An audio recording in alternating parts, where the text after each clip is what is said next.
guys? Welcome back to the Kirby's Barbecue YouTube channel. We are live Wednesday night, so you know it's live day, and we got a special guest tonight. We've got Greg from Brisket Daddy Barbecue coming all the way from Sacramento, California. What's going on, Greg?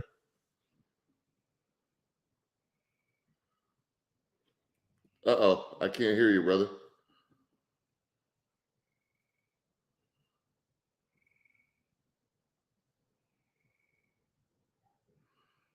Having some technical difficulties here. Audio was good just a moment ago. I don't know what happened. We'll get it fixed. We'll get it fixed. What's going on, TJ? How you doing this evening, brother? Good evening to you, my friend. Your average logical thinker. Hitting on my co-host already. I see you. I see you. Two fine young men in the thumbnail this evening. That's right. That's right. We'll be talking barbecue tonight. You know how we do it. Okay. Can you hear me? Perfect. Perfect. Yes. All right. All right. Greg from Brisket Daddy Barbecue, Sacramento, California. What is going on tonight? Man, I'm excited to be here. Today was a really good day. Every day has been a great day since I've been with you, man. But yeah, I'm just excited to be here. I'm ready to get into this conversation, and it's gonna be a long, good night, man. I'm ready. I'm ready. Absolutely.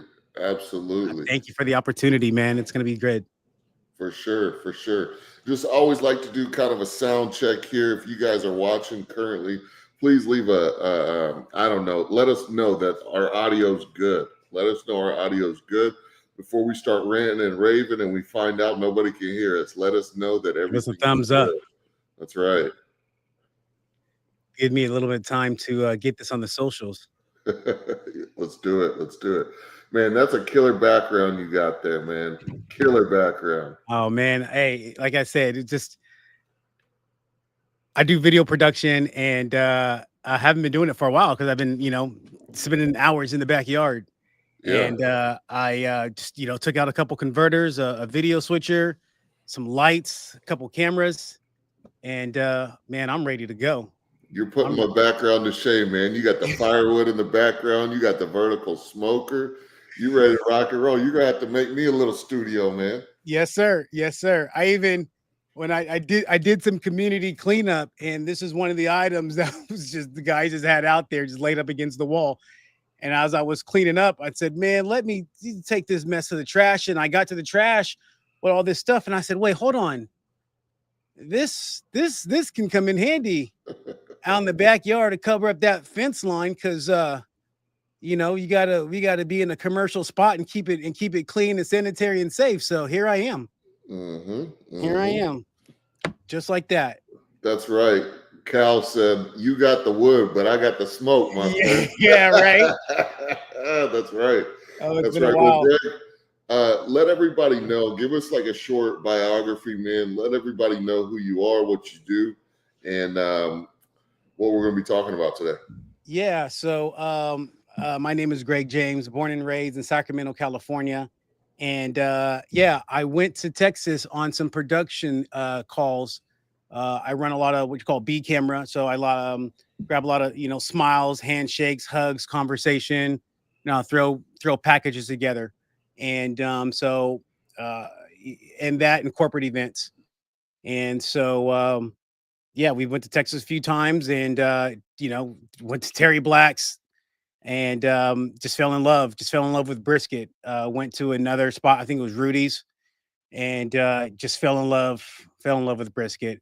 And I came back and I started cooking, and I started on a Weber grill, with a little offset inside of it, a little separator for coals in a drip pan. I think it was Grill Tex or something. And so yeah, that was going really good. Guy wanted me to be an ambassador, and I just never really kind of followed up with it. But before I knew it, I was like I said, giving it away, and then was so good. Somebody was like, "Man, nah, you're the Brisket Daddy." One of the guys at the church was just joking with me. He was like, "Yeah, you're the Brisket Daddy," and it just took off from there. It's been an exciting journey. I moved from there. I never even really have a Traeger. I never even really, smoked on the Traeger. I didn't really, think that was a real thing. Sure. But, after watching some videos, I learned that actually you actually can do a pretty decent job on the Traeger.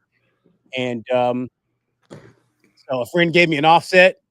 He gave me a small offset, and Oklahoma Joe was killing it on Good old Oklahoma good Joe. old Oklahoma, right? And just learning fire management just on that thing. I've had that for maybe 2 months. And I started December 30th, December 26th. I walked into a Costco and bought a griddle and a little table that's over here, a little workbench with a pull-out table. And I was like, this is my hot dog truck. I just want to be the hot dog truck, but I'm selling brisket sandwiches. Slice it, keep it at temperature, and a camo and some bread and cheese, barbecue sauce. Yeah. My flag up. So I went December 27th. I was at the barber shop, like looking like a clown a little bit and just ready to sell sandwiches to whoever. And it was an instant hit. I went out, I made a post on social. I said, hey, I'm going to do this for like $9.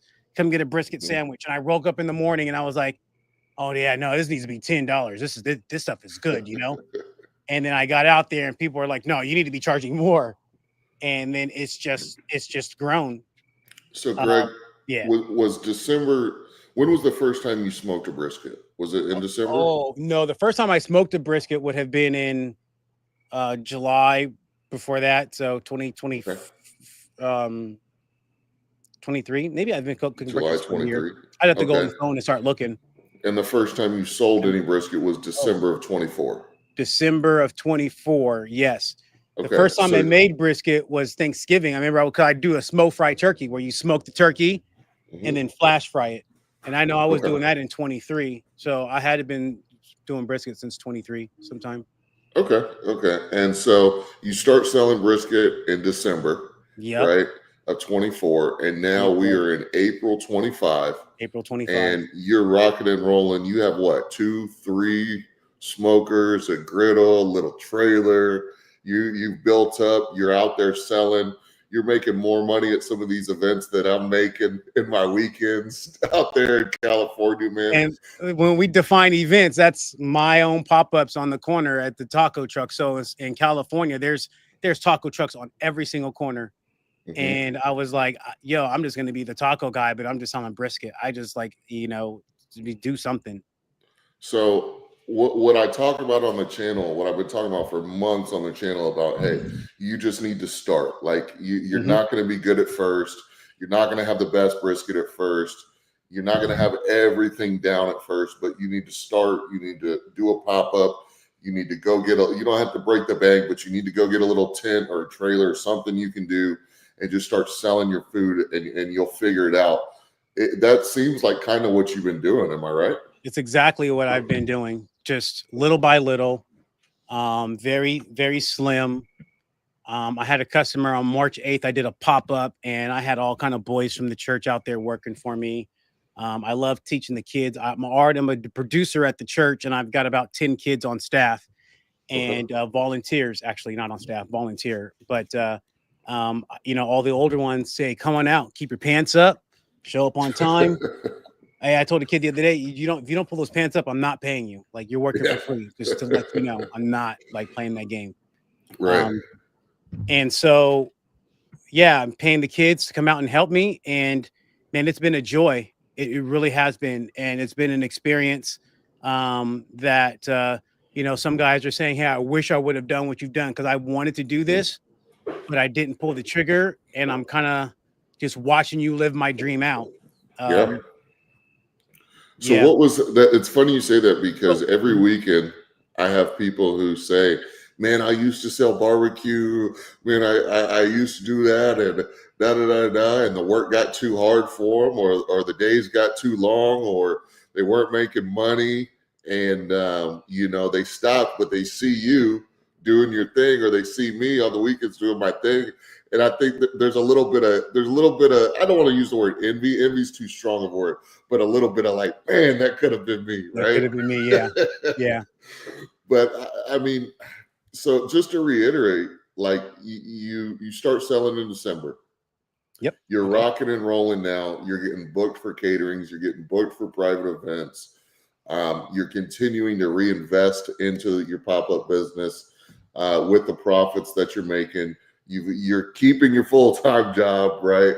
Full-time job and my video production business also. Like, there again, you go. I'm freelancing and traveling. I'm, San Francisco for 2 days next week, 3 days, and then DC in a couple weeks. Okay. Yeah. Can you talk about a little bit about how kind of what was the point in which you said, okay, I need to go out and sell this stuff. I need to go out and do my barbecue. I don't know if it's going to be any good. I don't know if people are going to like it, but I'm going to do it. What did it take to do that? And how'd you get to that point?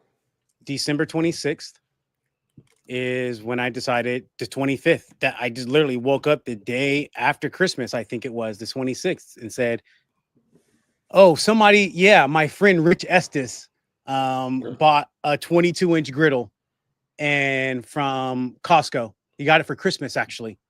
And he Christmas morning, he was texting me pictures. Hey, I'm making, breakfast for my family. And I went to Costco the day after Christmas to go get something or whatever. And I walked past it. You can still hear me. Yeah. I can hear you. Okay. Yeah. So my battery died on that camera. So I gotta swap that up. I've got to swap that camera up. Okay. That battery out. I knew that was going to happen. I have another one on the charger. What do you want me to get that battery real quick and put that on? Ahead. Yeah, give me do your thing. I'll keep it rolling. So Greg will be right back, guys, and he'll continue with the story. But if you guys are new to the channel, leave a like on the video, comment down below where you're coming from, subscribe to my channel, subscribe to Brisketdaddybbq. If you guys like kind of this raw, unedited content on us building our barbecue businesses and teaching you guys some of the ins and outs and things that we're learning as we do it, as we go through the journey. You'll learn a lot on both of our channels doing so, but also leave your questions in the comments in the live chat, because we're going to be answering comments as well. But yeah, Greg is a guy who started doing his barbecue thing. I don't know exactly when he stumbled upon my channel, but he's been kind of closely following the channel, absorbing a lot of information, became a member of the channel. Here's the plug, right? Sorry, guys. But become a member of the channel today, guys, and hit the join button and get all the perks of being a member of my channel. One of them being at the highest tier is one-on-one coaching and mentorship, which we're going to talk about here a little bit later. Bomb service. Worth every penny. Thank you. Worth every penny. Okay, cool. We're back. So where were we? So start where we left off. Yeah, you said I started. Because you were talking about, you got the griddle, which I'm actually interested in hearing a little bit about, because you do something a little bit different than what I've seen before. And I've never really seen people finish the brisket or reheat the brisket on the griddle and kind of almost make like a Philly. I don't want to disrespect your product, but kind of tell us what you're doing with what you're selling, because it is different than what I'm used to down here in Texas, but it's working for you. It's almost like a barbecue street food, it seems like. Yeah. If you so call, I had jalapenos on the griddle too, because, street tacos, everybody likes the jalapenos. Like somebody likes something spicy. So, but it's, a quarter pound of brisket, slow 12-hour smoked brisket, with some cheddar cheese, sharp cheddar cheese, preferably medium, and some red onions, grilled sauteed onions, and a little bit of beef tallow.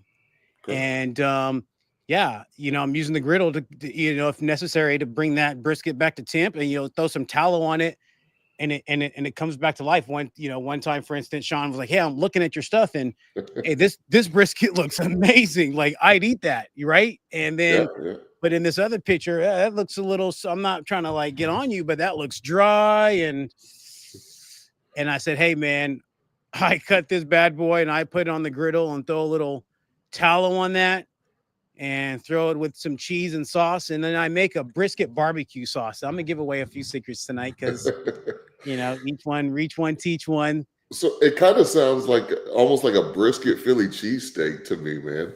Yeah, I take some brisket, I make my barbecue sauce, and then when I'm done with that, I take brisket and chop it up and some sauteed onions and put it into the barbecue sauce. And each sandwich, when they get a 1 ounce scoop on the top bun, gets a little Brisket Daddy brisket barbecue sauce. And wrapped that up with a foil wrap, a 2-sided foil, and I don't know what you call them. And then just throw it in a brown paper bag and a bag of chips and an ice cold soda. Okay. And my client today was like, "Yo, the best brisket I've ever had." But there's a story behind that we'll get to later on. Okay, cool. So you start selling in December. You're making money right away. Yep. You're getting booked for caterings and events. Was it challenging for you to say, hey, you know what? I'm going to commit to doing this. I'm going to sell my food. Was it challenging to get out there and actually do it the first time and kind of see what other people thought of your food? Or were you like, nah, I got this? Yeah, I got this. I stayed up the whole night before. I wish I had some photos ready to upload. And I made a cart. I needed a propane. I made a hot dog cart overnight. I had a piece of wood coming off the side of it with a long screw, into the side of this stand. And my propane tank was on there. I had some barbecue sauce, cheese. I was ready to go. I felt really silly going out there and pulling it out of the truck, driving down the road. It was like, it's nerve wracking. It's always I get nervous when I just go live. Yeah. There's just something about me. It's just, my stomach starts to turn in. I just get real nervous. Just like getting on the road when you go do a show and you get down the road and you're like, oh shoot, did I grab the batteries for the camera, or did I grab the cheese for my sandwiches? And then it's just, so yeah, man, I kind of lose train of thought because it's so much. Well, where am I Greg, picking up at? one of the things that I admire about what you're doing is you didn't make money an excuse, and you also didn't use it as a crutch, meaning you didn't go out and spend 30 grand on a food truck to do this thing. No, not at all. You are picking up smokers, you're picking up trailers, you're picking up griddles, you're picking up stuff used, and you're paying cash, and you're just making it happen, making money every weekend, reinvesting.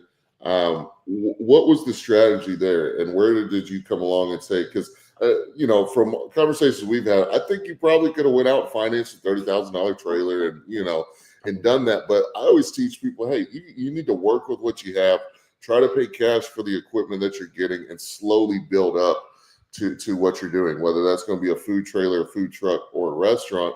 Like I always tell people, hey, start with a pop-up. Go buy $100 tent from the sporting goods store, bring your smoker out there and start selling. See if you see if your concept is something that's going to be popular first, right? Right. Yeah.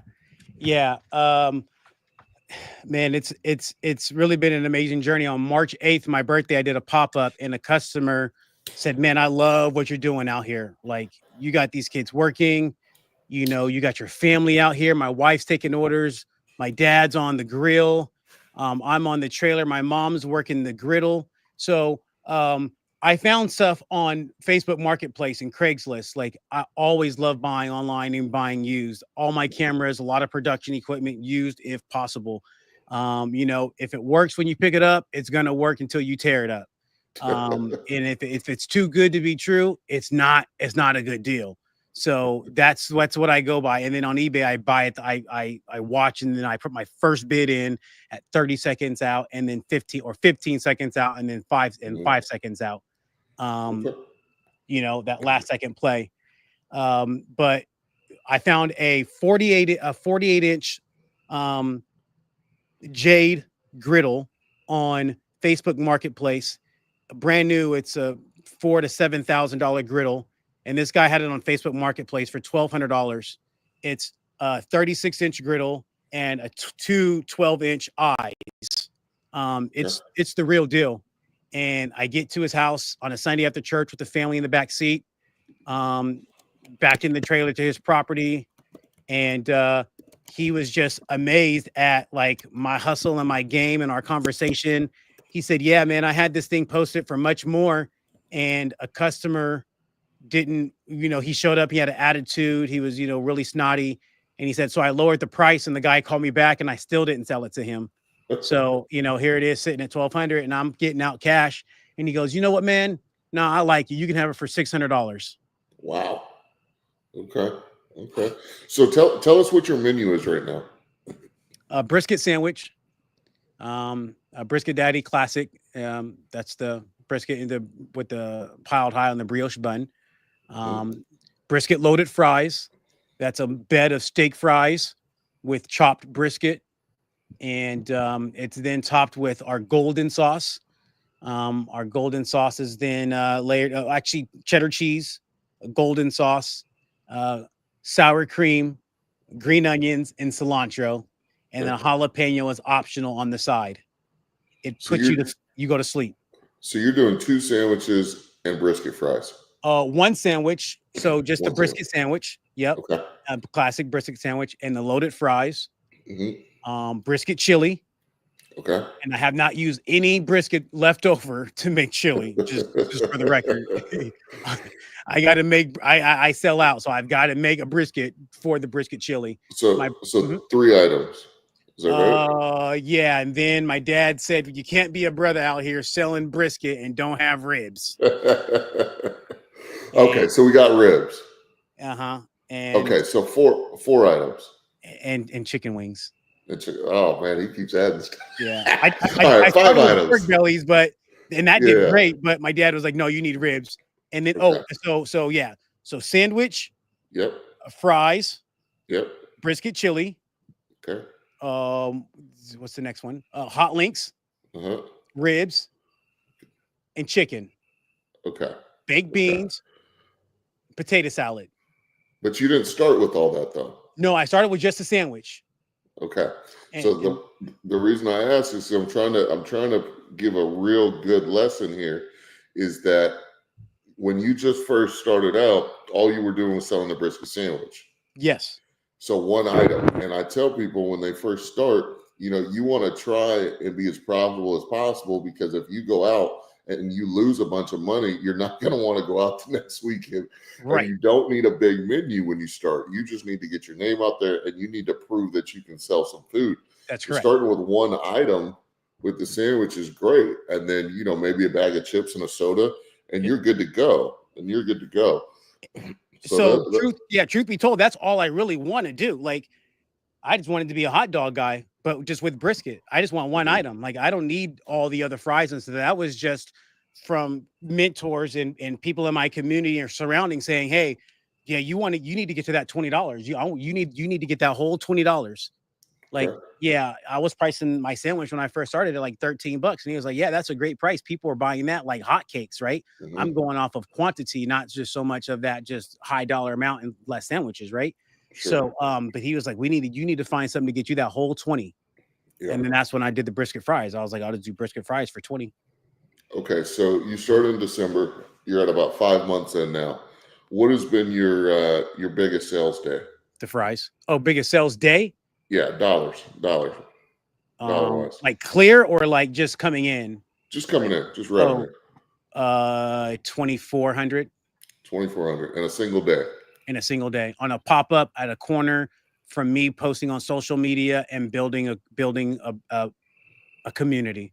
There you go. That was like that was like in March. Okay. Yeah, that was when I introduced the ribs. So there you go. So like I put on the channel, you know, if you guys need a side hustle or an extra source of income, and this is kind of a passion for you, and you want to turn it into something you can make a little bit of money, man, Greg started 5 months ago. He was only 3-4 months in and made $2,400 in one day. So it can be done. It can be done without a huge commitment financially. It can be done without you opening a restaurant. It can be done the pop-up way, like we teach on the channel. That's awesome, man. Congratulations with what you're building. I know you've gotten a lot of other caterings. I know you've been doing a lot of pop-ups. It seems like you're going out, you know, pretty regularly too. You're not an every single weekend guy, but you're going out pretty frequently. Yeah, I asked my wife in March, I said, can I please go out one more time? I did the first Saturday in March, I believe. And then I said, baby, me please go out one more time. and my birthday weekend. Or I said only one time, because February I tried to go out as much as possible. I said just one time in March for my birthday. And she said, Yeah. okay. And that went so well. I ended up doing the last 2 Saturdays in March. Okay. And I'm not going back out until the 27th of this month, 26th of this month. And you've got a full-time job, you've already got a successful side business, and you're adding this. So, time's not an excuse. I try to eliminate all excuses for people to get out there and do it, because All you excuses. don't want to be those guys who come up to Greg on the weekend and be like, man, you're living my dream. It's like, no, you could be doing that, You man. could be doing this. Yeah. Yeah, I want to rename my products. Like my potato salad was Mama's potato salad, because my mom taught me how to make potato salad. And truth be told, she was making it for the first, whenever I need her to. She's like, of course I'll do, whatever. And so I was naming it Mama's potato salad, Mama's homemade potato salad. But the last 2 weeks, I've been getting up in the morning and making it myself, and took some to her the other day, and she was like, "Oof, okay, son." And you got it. I said I was paying attention. I always knew how to do it, but it's just so much prep, cleaning dishes, cooking, and so now I want to name it 4 a.m. potato salad. There you go. Because I get up I set a 4 a.m. alarm clock, and I get up and make my sauce and marry it with the potatoes, and package it up, and I'm ready. Okay. Well, guys, I want you to leave some questions in the live chat for Greg and myself to answer, because I know a lot of you guys are in the barbecue game, or you're looking to get in the barbecue game, and you've got questions, and you guys consistently get to ask me questions. Either I put a post up or I go live and you guys ask me questions. Now you have the opportunity to ask someone else who's in a completely different area. Greg, if you guys tuned in late, he's from Sacramento, California. California is not I wouldn't call it a barbecue state. It's growing. There's some barbecue joints that are really making a name for themselves in California, but I wouldn't call it a traditionally barbecue state. And he is getting his name out there. He's making money and doing it. So for those of you guys who, are not in Texas, maybe you're in Utah, or maybe you're in Colorado, or maybe you're in Virginia or something like that, and you're like, man, will a barbecue pop-up actually work for me where I'm at? Greg's doing it. Now, granted, he's in a very populated area, but I wouldn't necessarily call it a barbecue town or a barbecue state. So ask your questions, because I want to make sure we can get everybody's answered while we're here live. 53 Craft Barbecue said pop-ups are most definitely a good way to get a feel for the barbecue business. 100%. It's a good way to dip your toes in without a huge commitment and see if it's even something that you want to do. Nano's Pie, he said, I'm finally here to catch a live. I've missed like the last 3 or 4. Go Kirby and Brisket Daddy. There we go. That's what's up. Fat Man Barbecue, what's a great location to do a pop-up? Greg, you want to answer that first, and then I'll go? I'm at a major intersection, traffic both ways. But the best spot is the spot. Did you have to get permission to be at that intersection, or what's the deal there? Are you in a parking lot? How did that work out for you? Yeah, I'm in a parking lot of a Family Dollar store that's closed down, and it's been closed down for about a year. And it's been taken over by the homeless, to tell you the truth. And so I just picked it because it was closed and nothing was going on there. So I just chose to go there. And about a month into the process, the homeless kind of started moving in, and there was this lady there for like 3 weeks. And I was like, yeah, this is not going to be good for business, because nobody's going to stop where it's trashy and not sanitary. Right. So I went by and talked with the lady a few times. And then it was just, the trash was so bad, the homeless weren't even living there no more. And they just left. They were building fires to make food. So I went and cleaned it up. And I was just like, okay, so there's a whole thing about creating content. So I just started setting my phone in the bushes, setting it on anything I could while I cleaned up and stuff. And I put a piece together with some drone. The drone footage came because I was going to do a reel about going out and setting up. So I used that drone footage from another time and kind of put it together in the post-production. But yeah, that kind of went lightweight viral. Just a couple weeks ago, I posted my YouTube short of me cleaning up the community on Nextdoor. And when I did that, it got over 10,000 views in 48 hours. And Wow. I've had tons of customers say, I'm coming to support you because you cleaned up the community. You guys got to go to my YouTube channel, the Brisketdaddybbq, and see that short. Like my page. I want to start streaming too. I got the viewer, the number count to be able to start doing that. But I mean, it was just an amazing thing to do. And I didn't know that it was going to gain the traction. The news called me and were like, we're thinking about interviewing you and, showing what you do in the community. And I was like, okay, yeah, it's all good. I didn't really think it was going to get that kind of exposure. I was just trying to make content. Right. Right. And so because of that, the security officer recognized. I went back another day and he was like, hey, who cleaned up that mess? And I said, I cleaned it up. And I was like, I'm coming back to actually do this. And you're here. And can you get her out of here? Cause I'm coming on Saturday and like, I don't know what to do. Like, this is problematic. Sure. And so he's like, yeah, I'll have her out of here in 48 hours. And then I came back I gave him a card and then he called me the next day and he said, I talked to my boss and he said that because you cleaned up, we're going to allow you to sell here. We don't allow people to sell here because there was a taco truck there. And that's why I went out to go set up with that taco truck. And they weren't licensed though or anything. Sure. And they didn't have a contract. Even though you have a cart or a truck, there's a lot of guys out there that still aren't licensed. Right. And he said, yeah, you can sell here. And ever since then, it's been amazing. The last weekend I was just there. The owner of the management company was decommissioning the building for all the stuff inside of it finally. And I took a couple sandwiches and bags of chips over there and fed them and was like, hey, I'm using this. I didn't know who to talk to, but I want to ask and see whatever I need to do. And he was like, yeah, you're fine, man. Nothing's coming here for a while. Take your sandwich back. I'm gonna buy my crew sandwiches in just a little bit. So I was like, okay, great. Not a problem. In that video, I don't see it, but I fed the guys. I fed the homeless guys and I gave them a bag and I was like, hey, like, I can't tell you to leave, but this can't stay like this where I'm not having this. Like, you got to clean this up. So here's a bag. Here's some food. They did a little bit of work, but like ultimately I cleaned that joint up and it's back dirty today because they're back. They're back again. They're back with a vengeance. But yeah, I'll have to figure that out.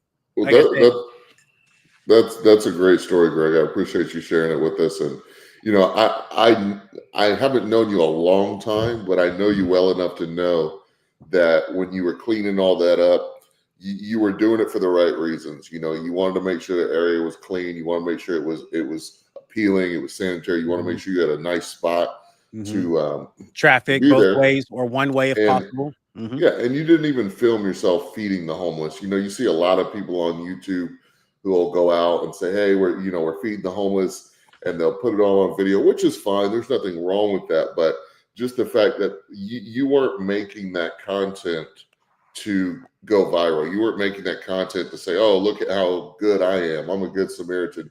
You're making that content because you clean the place up for the right reasons. Yeah. And you were rewarded. Go ahead. I was just saying, and you were rewarded. The owners of the property saw what you were doing. I think had you just left it all trashy and just, threw your trash on top of that, from your events, they would have been like, dude, kick rocks, get out of here. Right. But exactly. not only did they allow you to sell there for free at a busy intersection on their property, they're not even charging you. And I think that would have been a different story had you approached it differently. It would have been. But there's another spot on Florin Road, Florin and 99 entrance, and the quick stop tire stop. And a few months ago, I went by his spot and I just started looking around. Go to a gas station, and I walked in and I told the guy, I said, "Hey, man, I just went in with so much confidence. I said, hey, I started something, and it's taken off, and I need to have a backup spot." I took out my picture and started showing him my food and showing him my trailer. And he said, go out to the parking lot and show me where you're thinking you want to set up, right along this fence right here. And he was like, yeah, not a problem. And then the question that nobody ever answered is, what's the cost to actually, pop up in your spot?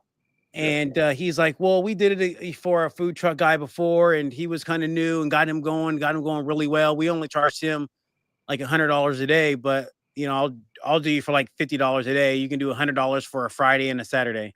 And I was like, oh, okay, yeah. He's like, I was like, yeah, I can do that.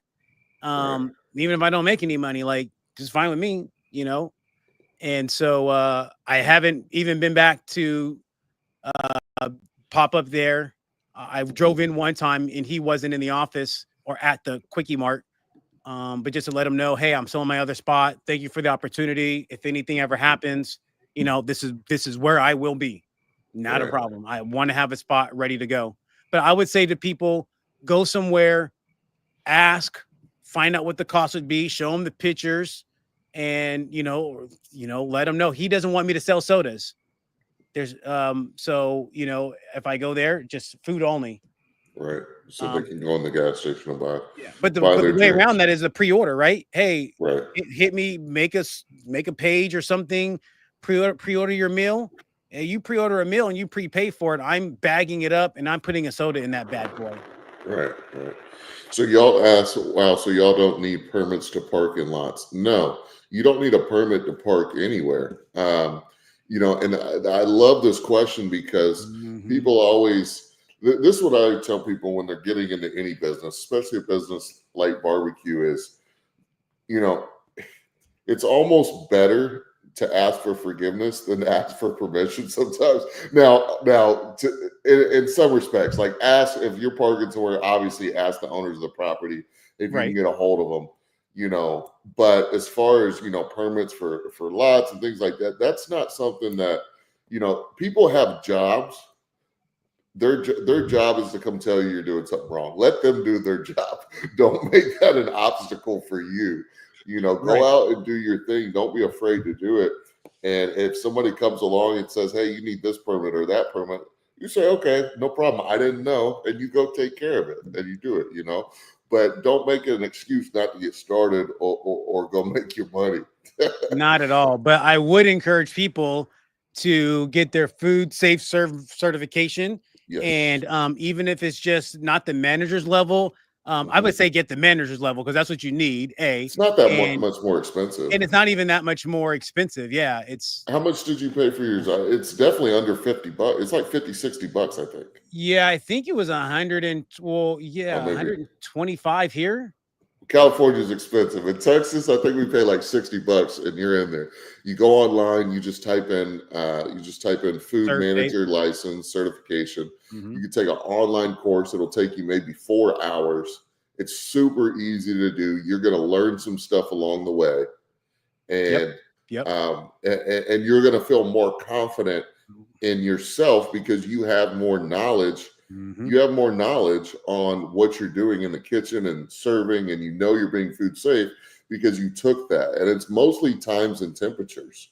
That's all it is. That's all it is. Time, temperature, and type of foodborne illnesses, from people being sick. Wash your hands when you use the restroom. If somebody's sick, they can't work. If they're this sick or that sick, they can work but shouldn't work.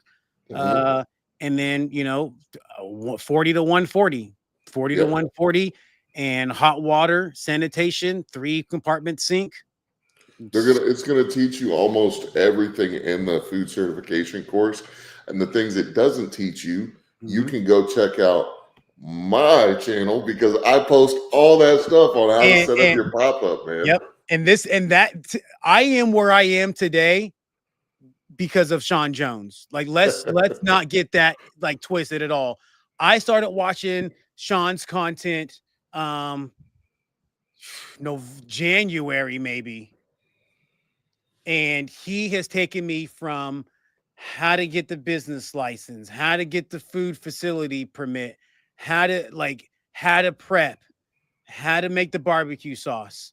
I mean, every single question you have, like I teach people how to do a program called Pro Presenters, and I tell them, go and watch the YouTube videos, or you can pay me my rate to train you everything that you can learn on these videos. Yeah.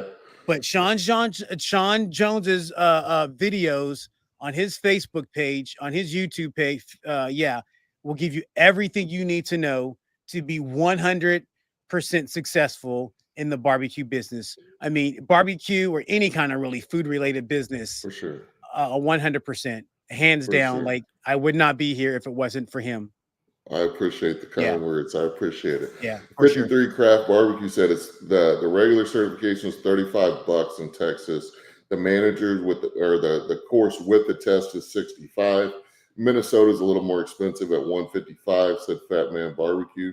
Yeah. But since we're talking about, actually, I'm gonna answer a couple more questions before we kind of get into the channel kind of membership and the mentorship and how you can get that.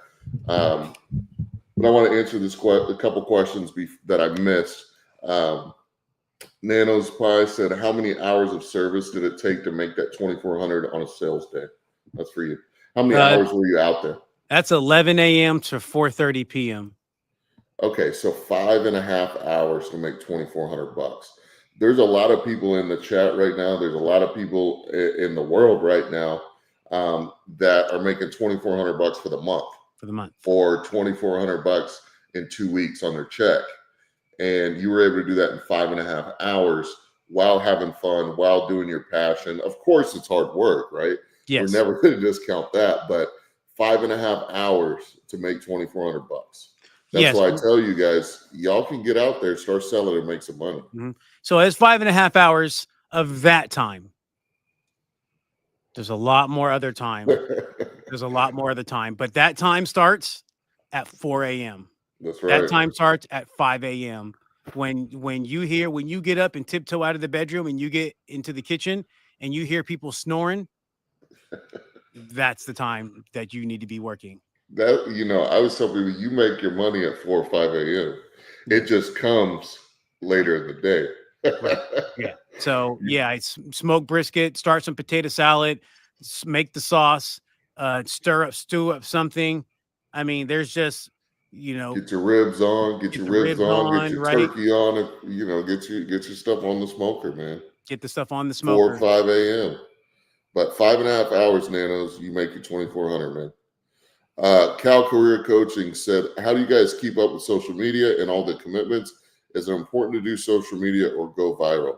I wouldn't say it's important to go viral. I think that's a bonus. If you can go viral with your content, obviously that's a bonus. You're gonna do very well.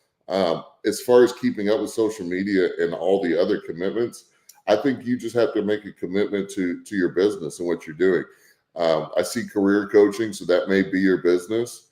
So whether it's career coaching or barbecue, you just have to implement it, the systems and processes, and make the time to create content.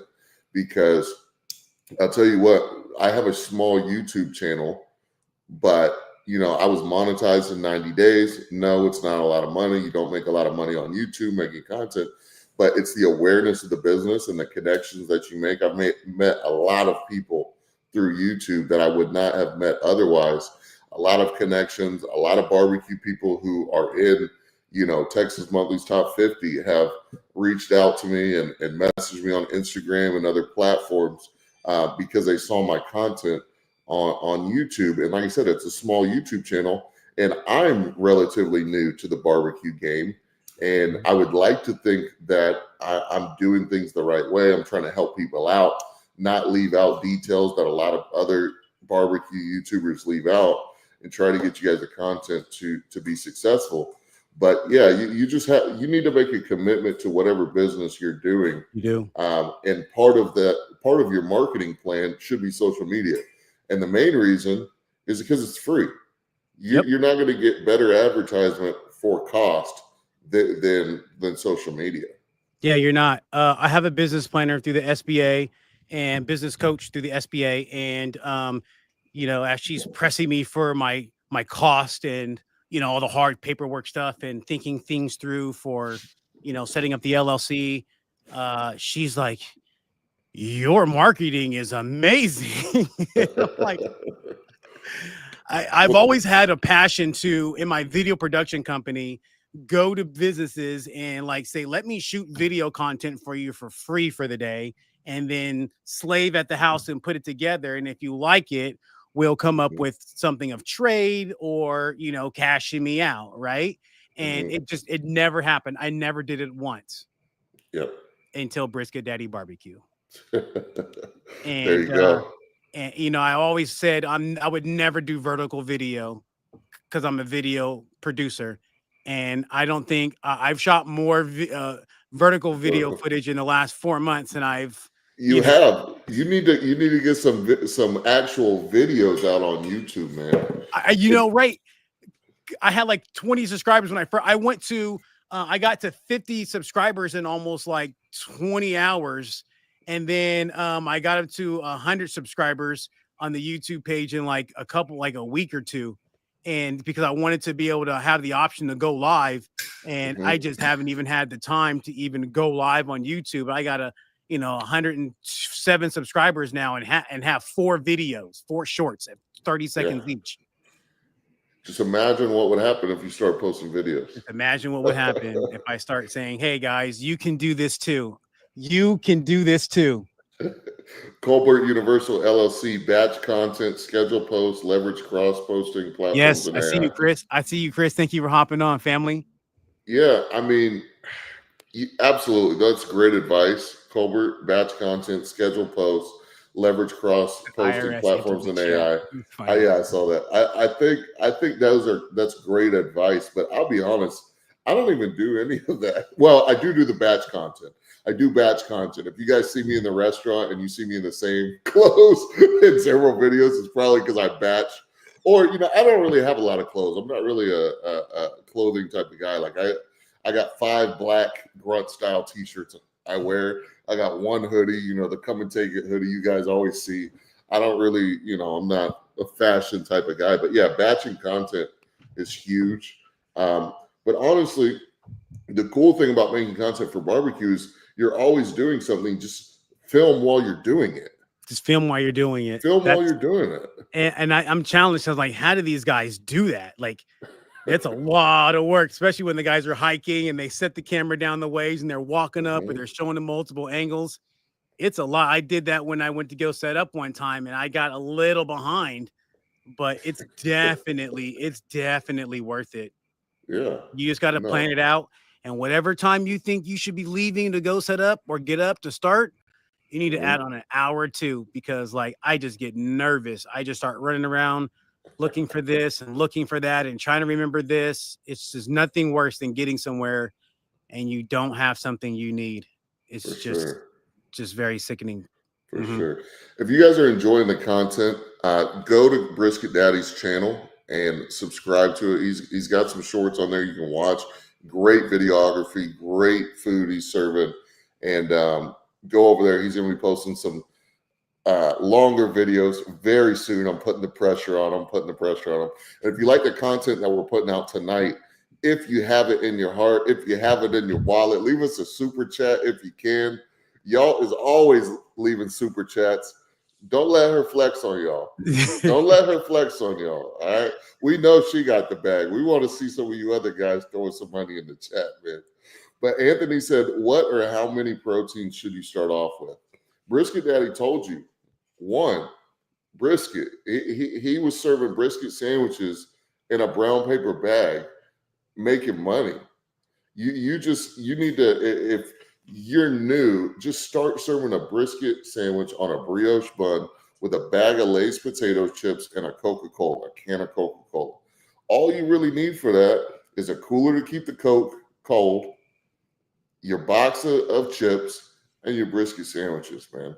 There's just one. And then as you get comfortable doing that and you start getting busier and people start asking for other stuff and you feel like you can take on the load of adding another protein, then go ahead and do it. But you only need to start with 1. You don't need a big menu to start out with. It gets challenging because then you have to keep multiple things at temperature. You need, it's too much. It's just one item is all you need. Just like the burger spot with the In-N-Out, just the burger and fries. That's all I really need. And I go out on the trailer and I have all this stuff, but I really love just going in my truck, opening up the bed of my truck, hooking up my 22-inch Blackstone griddle and the gas tank on the side. I actually lay some butcher paper on the back of my bed truck, so it's clean and sanitary. And then I need one table in front of me. So I turn around and make the sandwiches, and then I turn around and I'm able to serve it. I mean, everything I need to grab for is in the reach of my truck. I need some cheese in the ice chest. I kind of have some there, but more in the ice chest. Extra barbecue sauce right on the. I mean, it's very simple. Right at the back of the truck, right after the church Sunday service. It's like, I had brisket one time, and I took it with me to the service, and then got it to temperature. After I took it out the fridge, got it to temperature in the back, and the line was just didn't stop, just kept going. And a brisket and a half later, a couple $100, $300 or $400 right after service, and then make sure you give your 10% tithes to the church. There you go. I gave a little bit more than 10% to the church one day. March 9th, I woke up and I paid a lot of money in tithes just because I felt led to hey, let me just do this. Sure. And a customer called me on Instagram like minutes later and said, hey, remember, I'm the guy that came to your pop-up, and I told you I had something for you. Well, I want to bless you with this vertical smoker. 10 racks. That's wood. That's not food. Blessings on blessings right there, man. Blessings on blessings. And said, hey, $600, it's yours. Or he said, you tell me what you want, and I was like, oh, $1,000. That's looks expensive to me. So I don't buy anything less than $1,000 anyways, because I'm in video production. So and my friend Raymond Kim said, when you buy a house, everything is $1,000.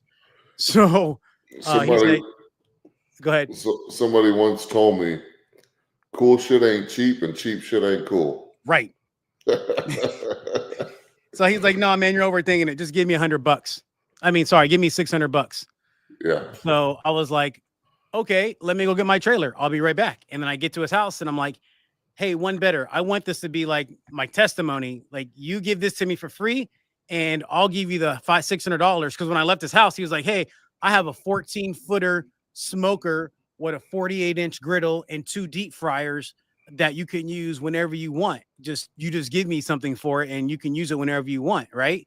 And I was like, oh shoot, well, let me have the upright smoker and I'll give you the $600 up front for my first rental. Sure. He was like, yeah, for sure, not a problem. And so yeah, gave him the $600, took the smoker, and now I'm just waiting to need the opportunity to use this 14-foot smoker now before he sells it. But yeah. There you go. We're gonna get into these comments. Jeremy, what's up, brother? Happy you're in here. Mr. Hernandez, what's up? Peace, fellas. What's going on, man? Hope you're doing well. Let's see what we got. Anthony Carmelo. I'm terrible at names. I think I'm our 25 subscribers at Tejano's Smoking Barbecue. I do my shorts and still learn. Go check that guy's channel out for sure. Roosevelt Adams, is that you cutting that brisket? Yeah, that's him. That's me. Live in living color. Short bald head guys. There you go. Bald head guy. Yeah. I got a little hair on my head, but it needs to come off. I need to shave it off. Usually I'm clean shaven. But Colbert Universal LLC, don't overthink it. That's what I try to tell everybody. Anything you're doing, don't overthink it. Don't overthink it. Let's see. Nano's Pie, I'm out, guys. I have to walk my little mini, I can't even say that. I know it's a little dog, and go to bed. All right, man. We'll see you. If y'all got it in your wallet, if y'all got it in your heart, donate to the channel. That's what I like to hear. Yep. For sure. Anthony said, I have an offset Pit Boss verticals and a 28-inch Blackstone, all on a trailer waiting to go mobile. There you go. Get out there and do it, man. Get out there and do it. Your average logical thinker said that's what obedience gets you. Yep, she's talking about the tithing. She's talking about the tithing and the serving. Absolutely.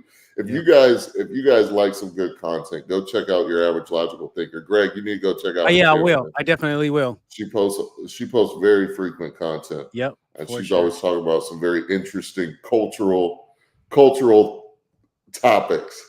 Yeah, I didn't know. I knew black business was a thing, but I didn't know like black business was a thing until like I've been passing out flyers and people are just praising me saying, thank you for doing what you're doing because we need more people like you. And thank you for opening up your business. And they don't even know anything about me.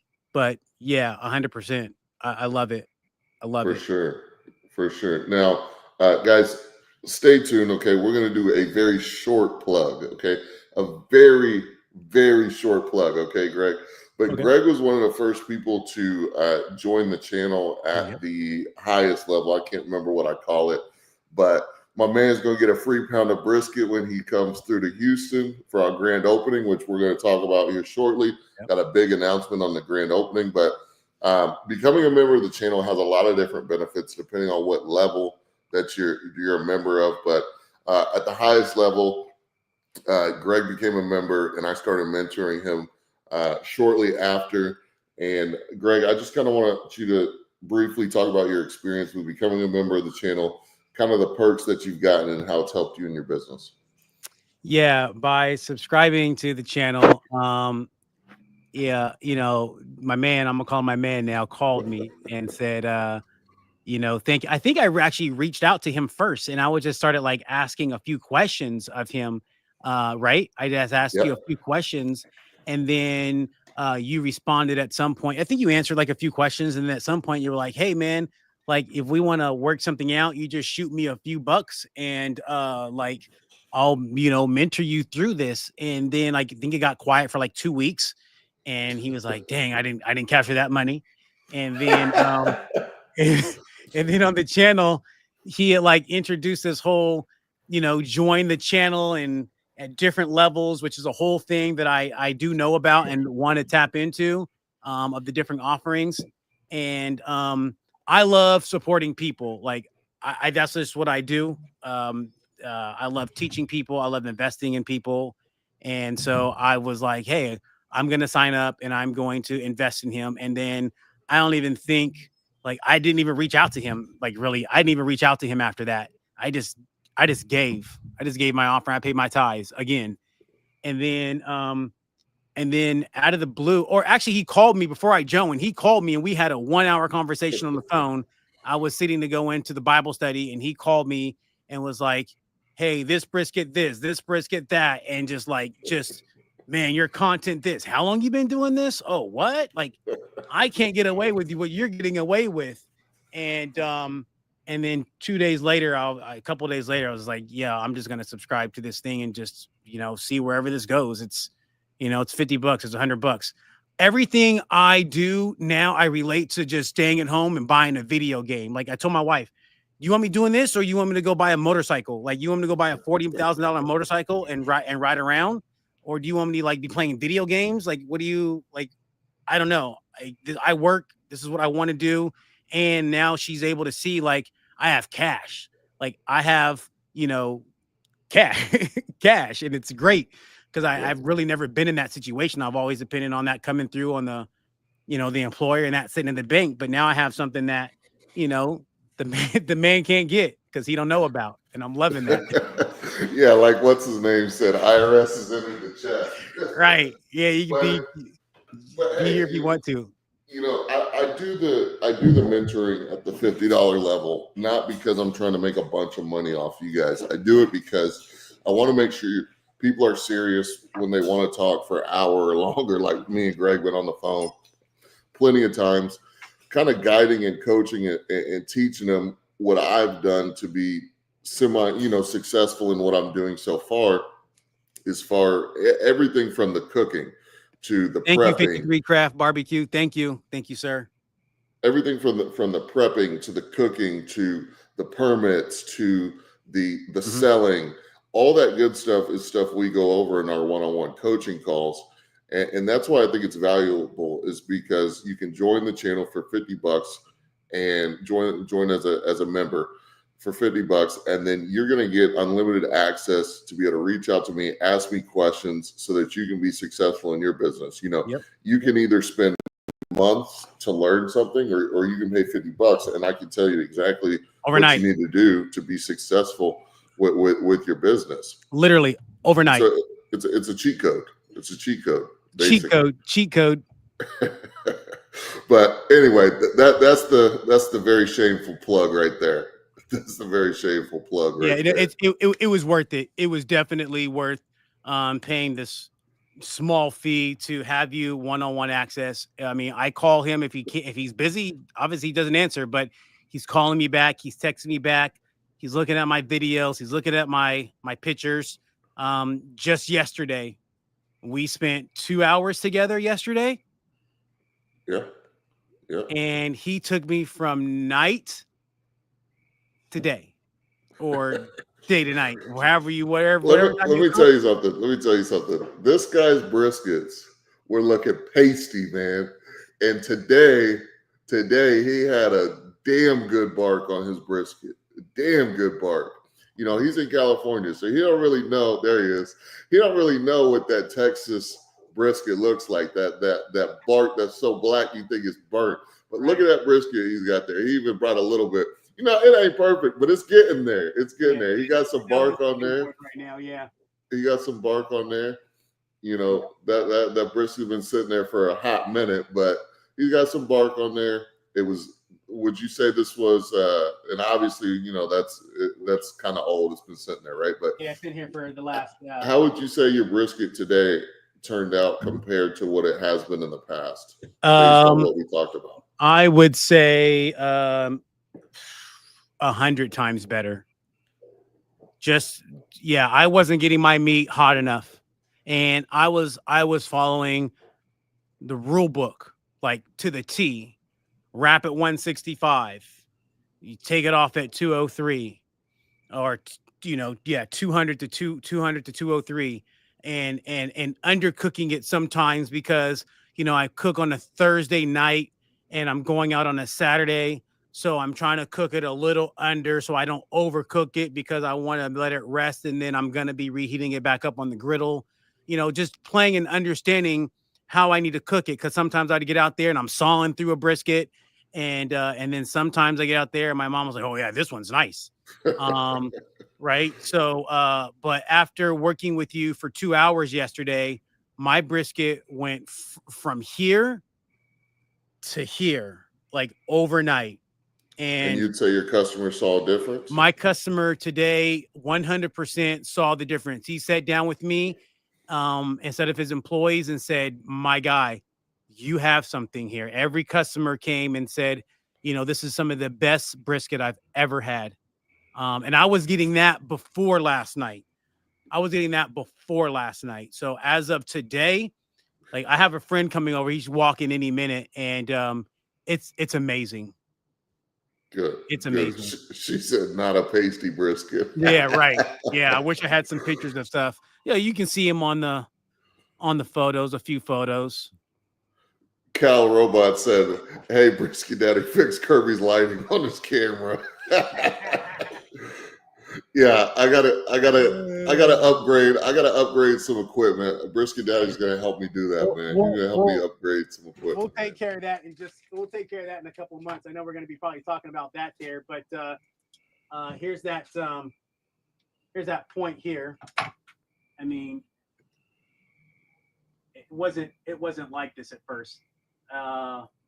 It's really. I mean, you're showing them the brisket after it's been sitting there for 10 hours. Right.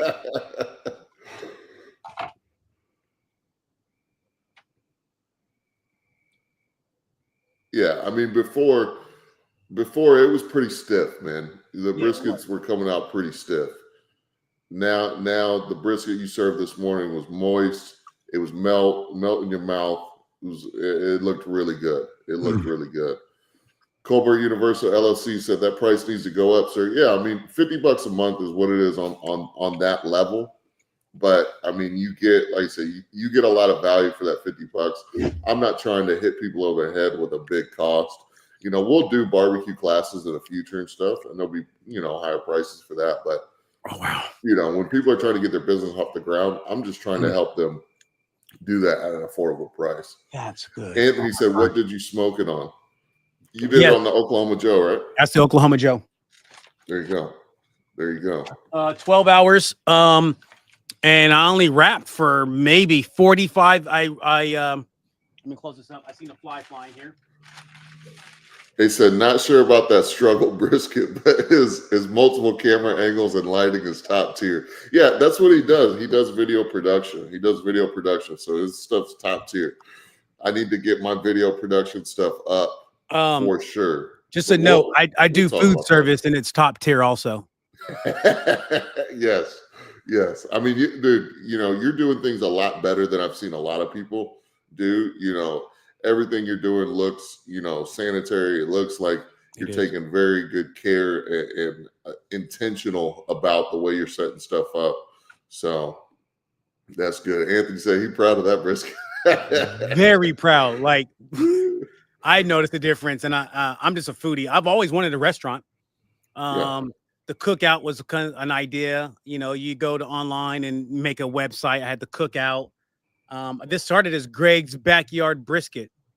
And I just felt like I got to do better than that, because when I go out to be in the community event, people aren't going to be buying backyard anything. And so I felt like I need to have something that differentiated me away from my home, because as we work in the commercial industry, there are certain laws and requirements on how you need to be operating. And so I needed to move away from that. There's some opportunities that are opening up. The Sacramento Urban League is opening up a commercial kitchen in the north area of town for people who are wanting to go into the food industry service. And so that breaks ground in June and is to be complete at the end of the year. It's a commercial state-of-the-art facility for the public use. And with that, they are going to have a marketplace for people to be able to sell their items and their products that they've prepared. So awesome. Yeah, I'm really, really looking forward to the opportunity to be the poster child for that project, and bartering services for some drone footage of groundbreaking ceremonies and just the possibilities are endless. Greg, before we get into kind of the big news of the grand opening and partnership we're going to be kind of doing and things like that, I want you to talk to the people about how you've integrated yourself into the community and how they've really embraced what you're doing. And really, I want you to get into how you made these connections with people and the opportunities that it's given you. I'm going to step away for just a moment while you do that, but I think a lot of people, they start doing barbecue, they might take all of our advice. They might go set up on a popular street and start doing their thing, and they're not really as busy as they would like to be. They're not making the money they want to be.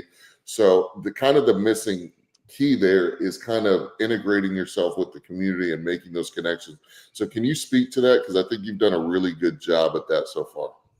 Yeah. One of the ways, sorry, I just got a call here. Yeah, one of the ways is, just being kind to people. And if something's not right, you make it right with the customer. That's one thing that I always believe. I just find myself to be, friendly with people, treat them with respect and dignity. And, I'm not here to get over on people on, costs. I just want to make an honest living, make a profit to cover my costs and pay my employees. And look to barter services with people. If the gentleman at the gas station is saying, hey, you can shoot some video for me in trade of using my property, or you could, your wife does taxes and they need taxes done. I mean, you got to find whatever they need and find what you have available, to make a barter and a trade happening. And then going out into the community, cleaning up the community. In one of my videos, I just made a video of me cleaning up. And like I said, that just went viral with 10,000 views in a matter of a few days on Nextdoor. And like we were talking about that earlier, Sean, and that post primarily was named, I was challenged with the homeless people moving in. So it's called the pivot, right? And that's one thing I've learned in this whole journey is like, you're going to have all these different barriers in front of you, right? And you are going to have to learn how to like manage and weave your way through them. And you just, if this is really in you, you're just not going to take no. You can't do this for an answer.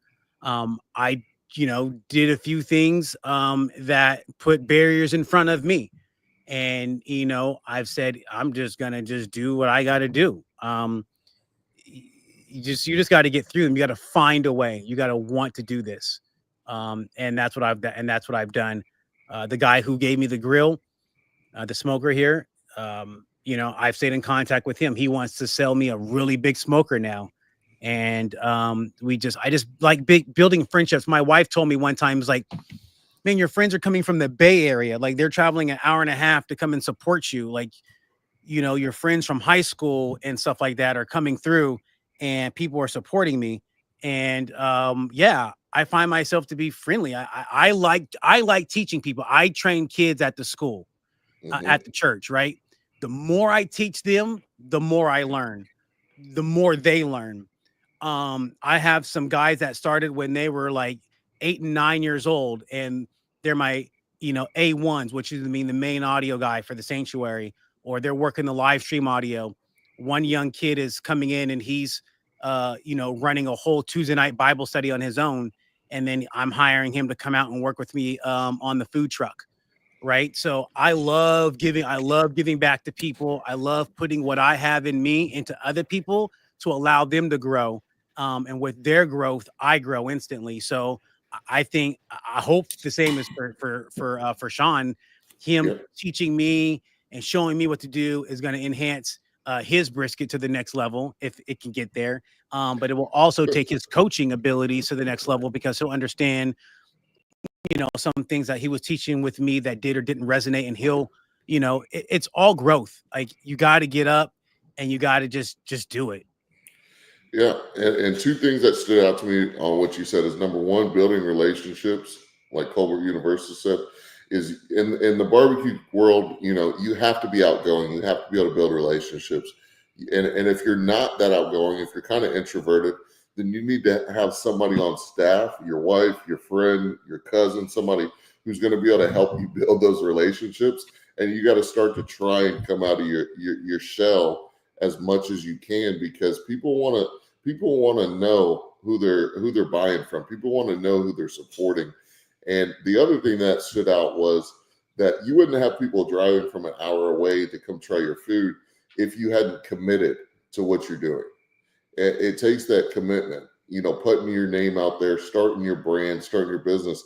If you weren't doing those things and showing people that this isn't just some side thing that you're like, whatever, I'm just trying to go out and make a couple bucks, they know you're actually committed. Like when I first started this, I sent it out. I said, hey, I'm doing my first pop-up. Love for you to come out, da, da, da, da.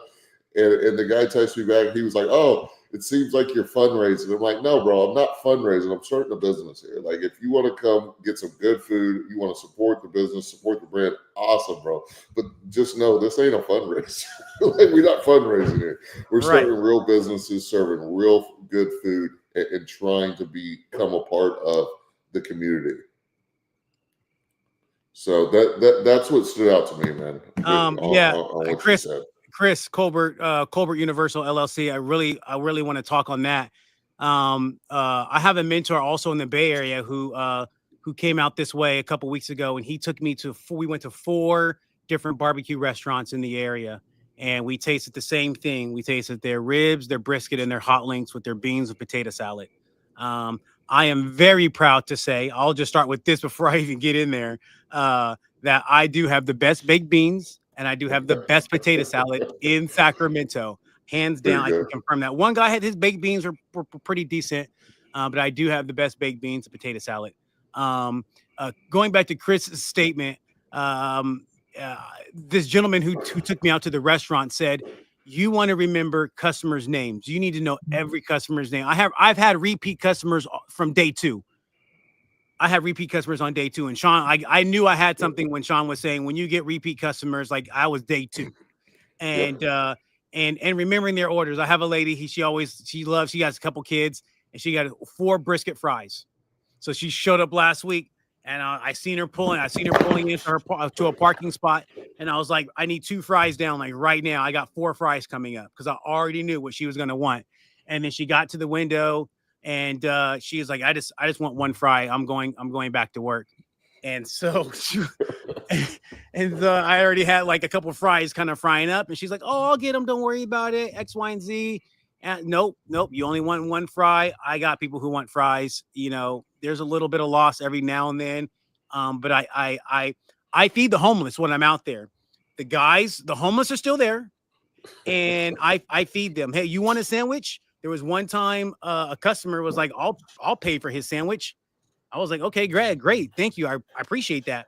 I've given out at least 20 sandwiches, easy. Like, haven't blinked an eye. I was already giving it away, right? I was already giving it away to people who could pay for it, right?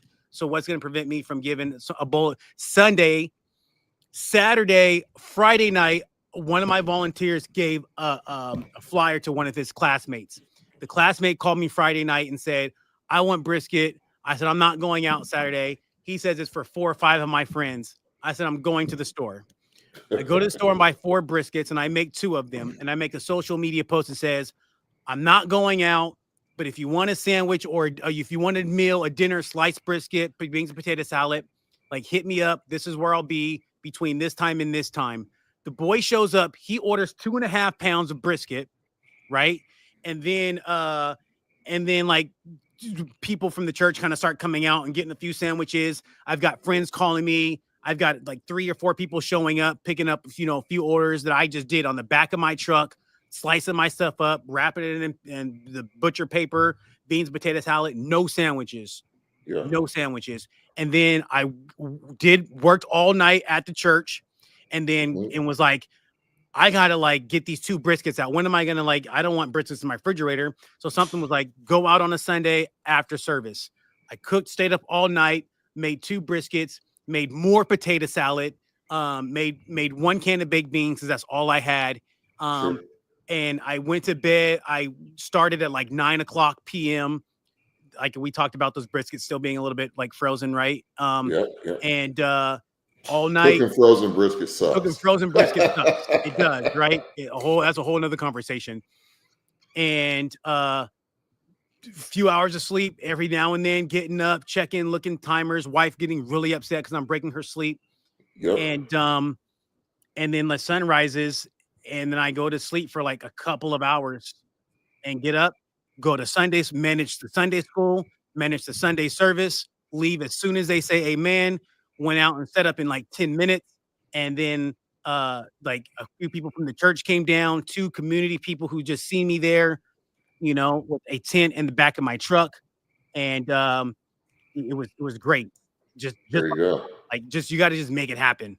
I'm gonna get into some of these comments. It looks like Renda Johnson is more interested in you than she is in the brisket, my friend.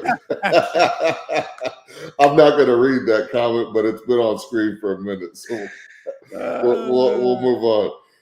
Anthony said, "Have any of y'all done barbecue competitions?" I don't believe Greg has. I certainly have not. I come from a heavy restaurant background. So I know how to do. I'm reading these comments. I know how to do restaurant stuff. I know how to serve big crowds of people, lots of people at one time. So I come from a restaurant background and never done any barbecue competitions. There was a few opportunities I had when I first started doing this, and the timing just didn't line up. But then I also realized, you're not making any money during the competitions, and competition sounds cool, but at the end of the day, making dollars and cents sounds cooler to me, to be honest with you. Yeah. I signed up to do it's called the Taste of Elk Grove in a couple weeks, and I'm just doing samples. I wanted to do brisket samples. It's, there's 600 people, wine and stuff like that. And so my graphic designer said, "Hey, do you want to be a part of this event? I'll put you in contact with somebody. Just do samples." And so, yeah, I can't wait for that to happen and just to get my name out there. Again, making connections. If you guys are in here live, there's 28 people live. I'd love to see it. Leave a like on the video. Leave a comment. Go check out Brisketdaddybbq on YouTube, on Instagram, everything that he's got. El Barrio Cooker said, "What's going on, bro? I still haven't had a chance to stop by, but I will. You better come through and check me out, man. New Caney, Texas. We're open Friday, Saturday, Sunday, 11 to sold out. Get there early." Yep. Anthony said, "How much for a brisket sandwich, chips, and drink?" That's going to depend on your area and your demographic that you're serving. But where I'm at, man, I charge $15, and that gets you your brisket sandwich, your chips, and your drink. And I give a good amount of brisket, man. Colbert Universal LLC, Brisket Daddy, feed the homeless, clean up, build relationships with customers, remember orders from previous customers. Absolutely. What else? Let me scroll down these comments, guys. If you're new to the live, if you're just popping in, leave your questions in the comment section and we'll answer them. Anything you need help with, barbecue-wise, selling-wise, business-wise, leave them in the comments and we'll go check you out. What else we got? El Barrio Cooker said, "I have some videos of some competitions and pop-ups." He's another one. He's local to my area. Go check him out. His channel's got some good content on there as well. Colbert Universal LLC says, "Greg is techie and most techies are introverts, but he shows people that he truly cares, which sets him apart from other food spots. Pop-ups, having good food is an added bonus that makes it easy for folks." That's what I'm talking about. That's what I'm talking about. Makes it easy for them to spend their money with you. Brenda Johnson said, "LOL, that's my boy since preschool." Okay, all right. There you go. Getting some love from people you know. Anthony says, "I have to do this. I have an advantage already for my wife working for a beef plant where I get my brisket at $2.80 a pound." Yo, send me. I'm Wow. sending a suitcase like right now. I'm sending a suitcase to you. Send me that plug, Anthony. What's going on, man? I'm paying Seriously. $4.19 a pound. Yeah, and I'm at like $3.99 a pound. I'd be making a killing at $2.90 or $2.80 a pound. Where's he at? Anthony, let us know where. Oh, he's in Colorado. He's in Colorado. Colorado, yeah. Okay, I don't know if we'd be able to work that out, but send us a message on Instagram. We might have to do some business, man. Right. El Barrio Southwest Cookers. free baggage. Something. He said, "Competitions are fun, but hard work." Yeah, it seems like a bunch of drinking beer, smoking cigars, making 2 briskets and calling it a day, man. It don't sound like hard work. I'm giving you a hard time, man. Anthony said, "Did you say New Caney, Texas, my friend? New Caney, Texas. That must be my Texas accent there." Anthony said, "I grew up in Humble, Texas." Okay, yeah, right down the road, man. Talking about competitions, they are very stressful. Also try and cook by yourself with your own recipes. Yeah, you got to make your stuff original for sure. Mm-hmm. You got to make yourself original. Colbert said, "Dry ice. Get that $2.80 a pound shipped. Get that $2.80 a pound shipped off, man." So for those of you guys here, we're going to go ahead and give the announcement that I was talking about. We're going to be doing a grand opening of Kirby's Barbecue in New Caney, Texas. Yes. May 30th. May 30th through June 1st. That's a Friday, Saturday, Sunday. Yes. Woo! So for those of you guys who do not know, we have been at the restaurant location, which you can find on Google Maps, Apple Maps. We're there. And we're serving Friday, Saturday, Sundays. We're doing mostly to go as we're still doing the build out for the restaurant and finishing permitting and doing all that. We actually had the fire marshal stop in for lunch last week, which was awesome. Yep. Which was fantastic. Kind of giving me some direction on what we need to do to get those permits finalized. But May 30th, May 31st, June 1st, grand opening, Kirby's Barbecue. If you guys come out and you say you're from the YouTube channel, I will make sure to hook you guys up. Okay. Not talking about free food, but I'm gonna hook you guys. I'm gonna give you a little extra. I'm gonna have a heavy hand on the cutting board for y'all. Okay. Well, they can get free food if they sign up for some mentorship. That's true. If you sign up at the $50 can we get level. one person right now to sign up for some sign up for this YouTube right now? I need at least one. I'm gonna take an offering for you right this second. We need one person right now to tap that subscribe. What do you call it, Sean? Well, I It's don't the even know. members. So Members. if you go to the channel, there's a button that says join, and it'll pull up all the memberships. Yes. Yeah. And I there's didn't. different Yep. perks at different levels. But at the $50 level, you get a pound of free brisket when you visit the restaurant. Yep. You also get one-on-one coaching, day or night. Reach out to me, and I will coach you. I'll guide you. I'll mentor you. I'll make sure that the barbecue you're putting out is the best barbecue that you've ever cooked. Yep. And you will see a return on your investment 100%. day one. I need one person right now to join this YouTube page. I mean, just buy my man a cup of coffee. Get $2. That's all we're asking for. I need 20 people to give $2 right now. Come on down to this like a $2 line, and I got a $50 line. I want one person in the $50 line, and I need 10 people in this $2 line. Can we at least get him a cup of coffee for 10 days? Man, I need my coffee. I'm gonna be up early tomorrow cooking brisket. Right, and I'm gonna be up early on May 30th. Right? What's That's the game? right. So yeah, let me announce, or you want to announce it? Go ahead. Hey, Brisketdaddybbq is making the trip to Texas. We will be at Kirby's barbecue, and we will be working in the kitchen. I told him he didn't even. I was like, yo, I think last week he was like, yeah, I'm gonna be doing this. I got to scale. I got to get help. And instantly, I was like, buying airfare right now. Like, you just let me know. It's like done. I don't care what's happening. Like, I'll make it work. If I got to pay somebody to cover the Bible study on the two, just whatever. That's just how I'd roll. Like, that's right. I gotta go. And so, grand opening, Brisket Daddy Barbecue will be in New Caney, Texas. So learning you get to not that we're like celebrities or anything, but you get to meet me in person. You get to meet Brisket Daddy in person. You get some good food. Yep. We'll have tons of games out there. We'll have music bumping. We'll have music bumping. We might have a DJ, maybe some karaoke. We'll see if some of y'all can sing or not.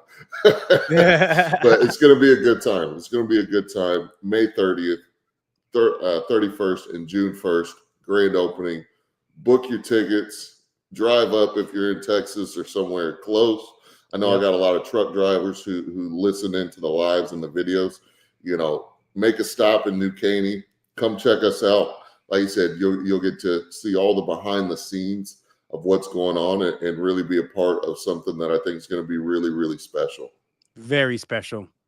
Yeah, I just can't wait to wash dishes. I love washing dishes. Like, I do so many dishes. I got to make sure, like, I'll do something and then I'll clean up and then do something again. Like, my situation's got to be clean. And then, like, I left for a catering thing today, and I was like, I got to make sure I'm not trying to catch any flack from anyone. Like, whenever I clean up, I try to leave it cleaner than the way that I found it. Right. Sure. So I'm doing the countertops, all the dishes, and then the floors. And then I come home and then destroy it and then have to clean it up again. Or the commercial kitchen, wherever I go. You just gotta do it right. El Barrio Cookers, you are all in, bro. I would go all in, but I'm blessed to have a stress-free job with retirement in mind soon. Hey, there's nothing wrong with that. There's nothing wrong with that. But that doesn't mean you can't come to the grand opening. Yeah. You're right down the road, El Barrio. Come through, man. If you don't come sooner, or come sooner and come to the grand opening, we'll have a good time. I think we're along with Brisket Daddy Barbecue. I should also be announcing we're going to be bringing some other pit masters as well. Have expressed interest in coming out to the grand opening, kind of helping get things kicked off with the cooking. We're going to be cooking a lot of briskets, a lot of ribs, a lot of turkey, a lot of sausage, house-made sausage. So, if you're in the area or if you're not and you want to come through and either just dine in and enjoy yourself, or if you want to come back into the kitchen and put some work in, please come join me. I'll be doing dishes. Yep. Yeah, learn some stuff. Come through. We'd love to have you. It's going to be a really, really good time. It's going to be a really, really good time. We're going to make it very fun for everybody. And I'm super excited, man. I've been a part of several grand openings for other concepts I was a part of, but none that was, 100% owned, 100% owned by myself. So I'm excited for this grand opening. Super excited. Yeah, me too. It's going to be a great learning experience. I mean, from prep to trim to season to cook. I can't wait to cook for 12 hours. All we don't do it at night anymore because we don't have to do that. We do it during the day. We get up, put them on early, and then start doing something else. For And sure. yeah, I'm just there to make sure like your nervous bubbles go away and you have somebody to call on to say, hey, I've got this going on. I need you to go over there and do X, Y, and Z. And I was just talking to my younger son about that, simple instructions, take, I went to Costco today. I bought as many things I could think of that were made in China, right? And I got home and I was like, hey, we got to put this stuff on the shelf, take 2 upstairs and put the rest away. Like some people have a hard time following simple directions. And like, I want to drive that to these youth. Like Yeah. you gotta start training them and just simple instructions. So I'm going to be here for you. That's all I got to say. Let's do it. Whatever you Let's need me to do it. do, whatever you need me to do. I appreciate that. Yeah. Colbert Universal said he's pulling up with Greg. Pull up, man. Oh yeah, come through, on. bro. Yeah, come through. He got room. It's only a couple $100 for a plane ticket. You got that.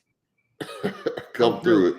It's gonna be a good time. We're gonna have free Yep. beer. I should have started with the free beer. Damn. Oh we're gonna have free beer. That's right. Oh wow. Okay.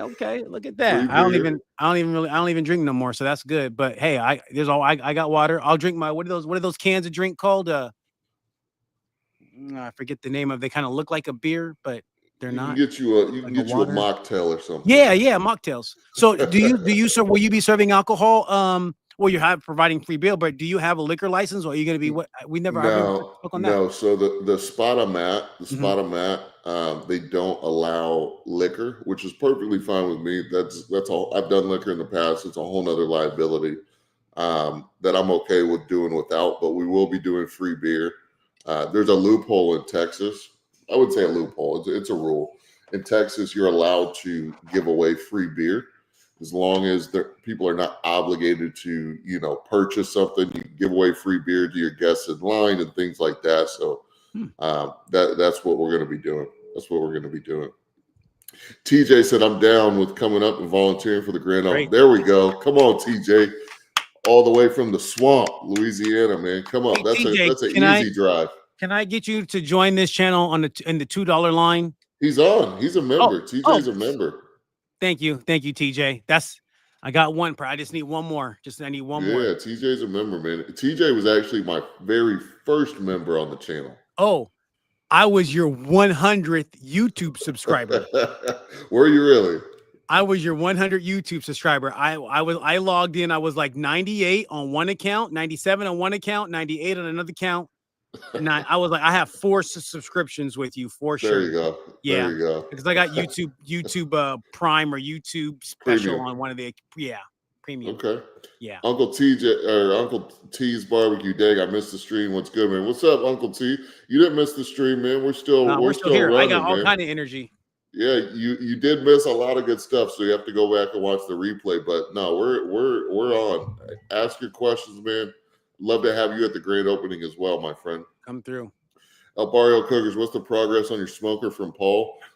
He had a really busy weekend. We had the Houston Barbecue Festival in Humble, Texas this past weekend. And obviously I'm new, not quite established yet, so we didn't get the invite just yet. But there was a lot of top 50 barbecue restaurants at that festival. Paul was able to go out there with PRM Barbecue Co. and display some of his smokers out there. So they were hauling smokers all weekend. But I'm hoping he gets back to, I'm going to message him probably tomorrow. Hoping he gets back to me kind of with an update on where I'm at in the line in the queue for the smokers. But I'm going to kind of push him a little bit. If you want to shoot him a message on IG and be like, hey, my man Kirby's Barbecue opens May 30th. Are you going to have a smoker ready? Right. That'd be awesome, man. Nudge him along. Shoot him a DM. Okay, so what do we do? So what do you do when your smoker doesn't show up and there for your grand opening? What do you do when Greg's flight is delayed and now you're pushed back by 30 minutes? What do you do when let's start with the smoker not showing up? What is your game plan? So we've got a food truck that's parked next to our building now. It's the Smash Shack. They do smash burgers, which are pretty damn good. They got a Nashville hot chicken sandwich that's fantastic. And the gentleman, one of the gentlemen who owns it, he's actually lending me one of his smokers, and it is a offset, and it also has a vertical component. It looks really nice from the pictures, but he's lending that to me here soon. So we're gonna have some more cooking capacity. So that'll bring the smokers total up to 3 smokers. We should be able to cook a lot of food on those. As you guys know, I cook my briskets the day before. I do a long 18-hour hot hold in my insulated food warmer. So basically the day before, we're going to load that food warmer up with as many briskets as we can. And then the day of, early, we're going to be throwing on ribs and turkeys and sausage. And I think we'll make it work. We'll make it work if the smoker's not ready in time. But hopefully it is, because it would be really cool to unveil. It's going to be a beautiful smoker. If you haven't seen PRM Barbecue Co. smokers, they're beautiful. I ordered one all gloss black to 250 gallon gloss black, fully insulated firebox. It would be awesome to unveil that smoker at the opening. I'm hoping maybe I could throw couple extra dollars his way, and he can get it ready for the grand opening, but we'll see. We'll see. Colbert said ginger beer. Yeah, he get you a ginger beer. Oh, yeah, I can have me a ginger beer, bro. TJ, how's the smoke shack coming? It's coming along, man. We got one wall on, 3 to go, but it's going well. Today we actually had I had somebody deliver half a cord of post oak wood, and they also do tree trimming and stuff. So they trimmed up all the trees that were hanging over the smoke shack. So that's already been cleared. That's been cleared today. So we're looking good. Smoke shack's going to be done with plenty of time to spare for the grand opening. I'm not too worried about that. We got plenty of time. Yeah, Mario Cookers, if you got the skill but not the dollar bill. Exactly. That's what he says, right? That's Paul's slogan right there, man. I don't know if he's watching. I wish he was in the chat, man. You know what? I'm going to message him on Instagram, and I'm going to see if he can hop on this live. Hold on. I've been doing that all night. Sorry, people, for not giving you my undivided attention, but I'm just trying to get the word out. I've got so many people who are and are not on social media, and I'm just trying to get people onto this live stream. Me and Sean here at Kirby Barbecue, just enjoying our time together. We've had a great relationship over the last 4 months. I subscribed to his membership page on YouTube, and he's giving me one-on-one coaching from how to prep and how to cook, and all the videos that he has on his channel are great. It applies to more than just brisket and barbecue. It is the barbecue community, but I think anybody that is interested in food service, customer service, and how to operate a clean, healthy facility, it's been nothing but beneficial, and I'm just so grateful. We've built a great relationship over the last few months. I have airfare to go down and stay a few days with him to work the grand opening. And the product that he provided me just yesterday, 2 hours back and forth, making me not put a probe thermometer in my meat, making me keep it on there when I'm telling him this is not what I want to see, or not understanding, helping me get rid of this puddle of water.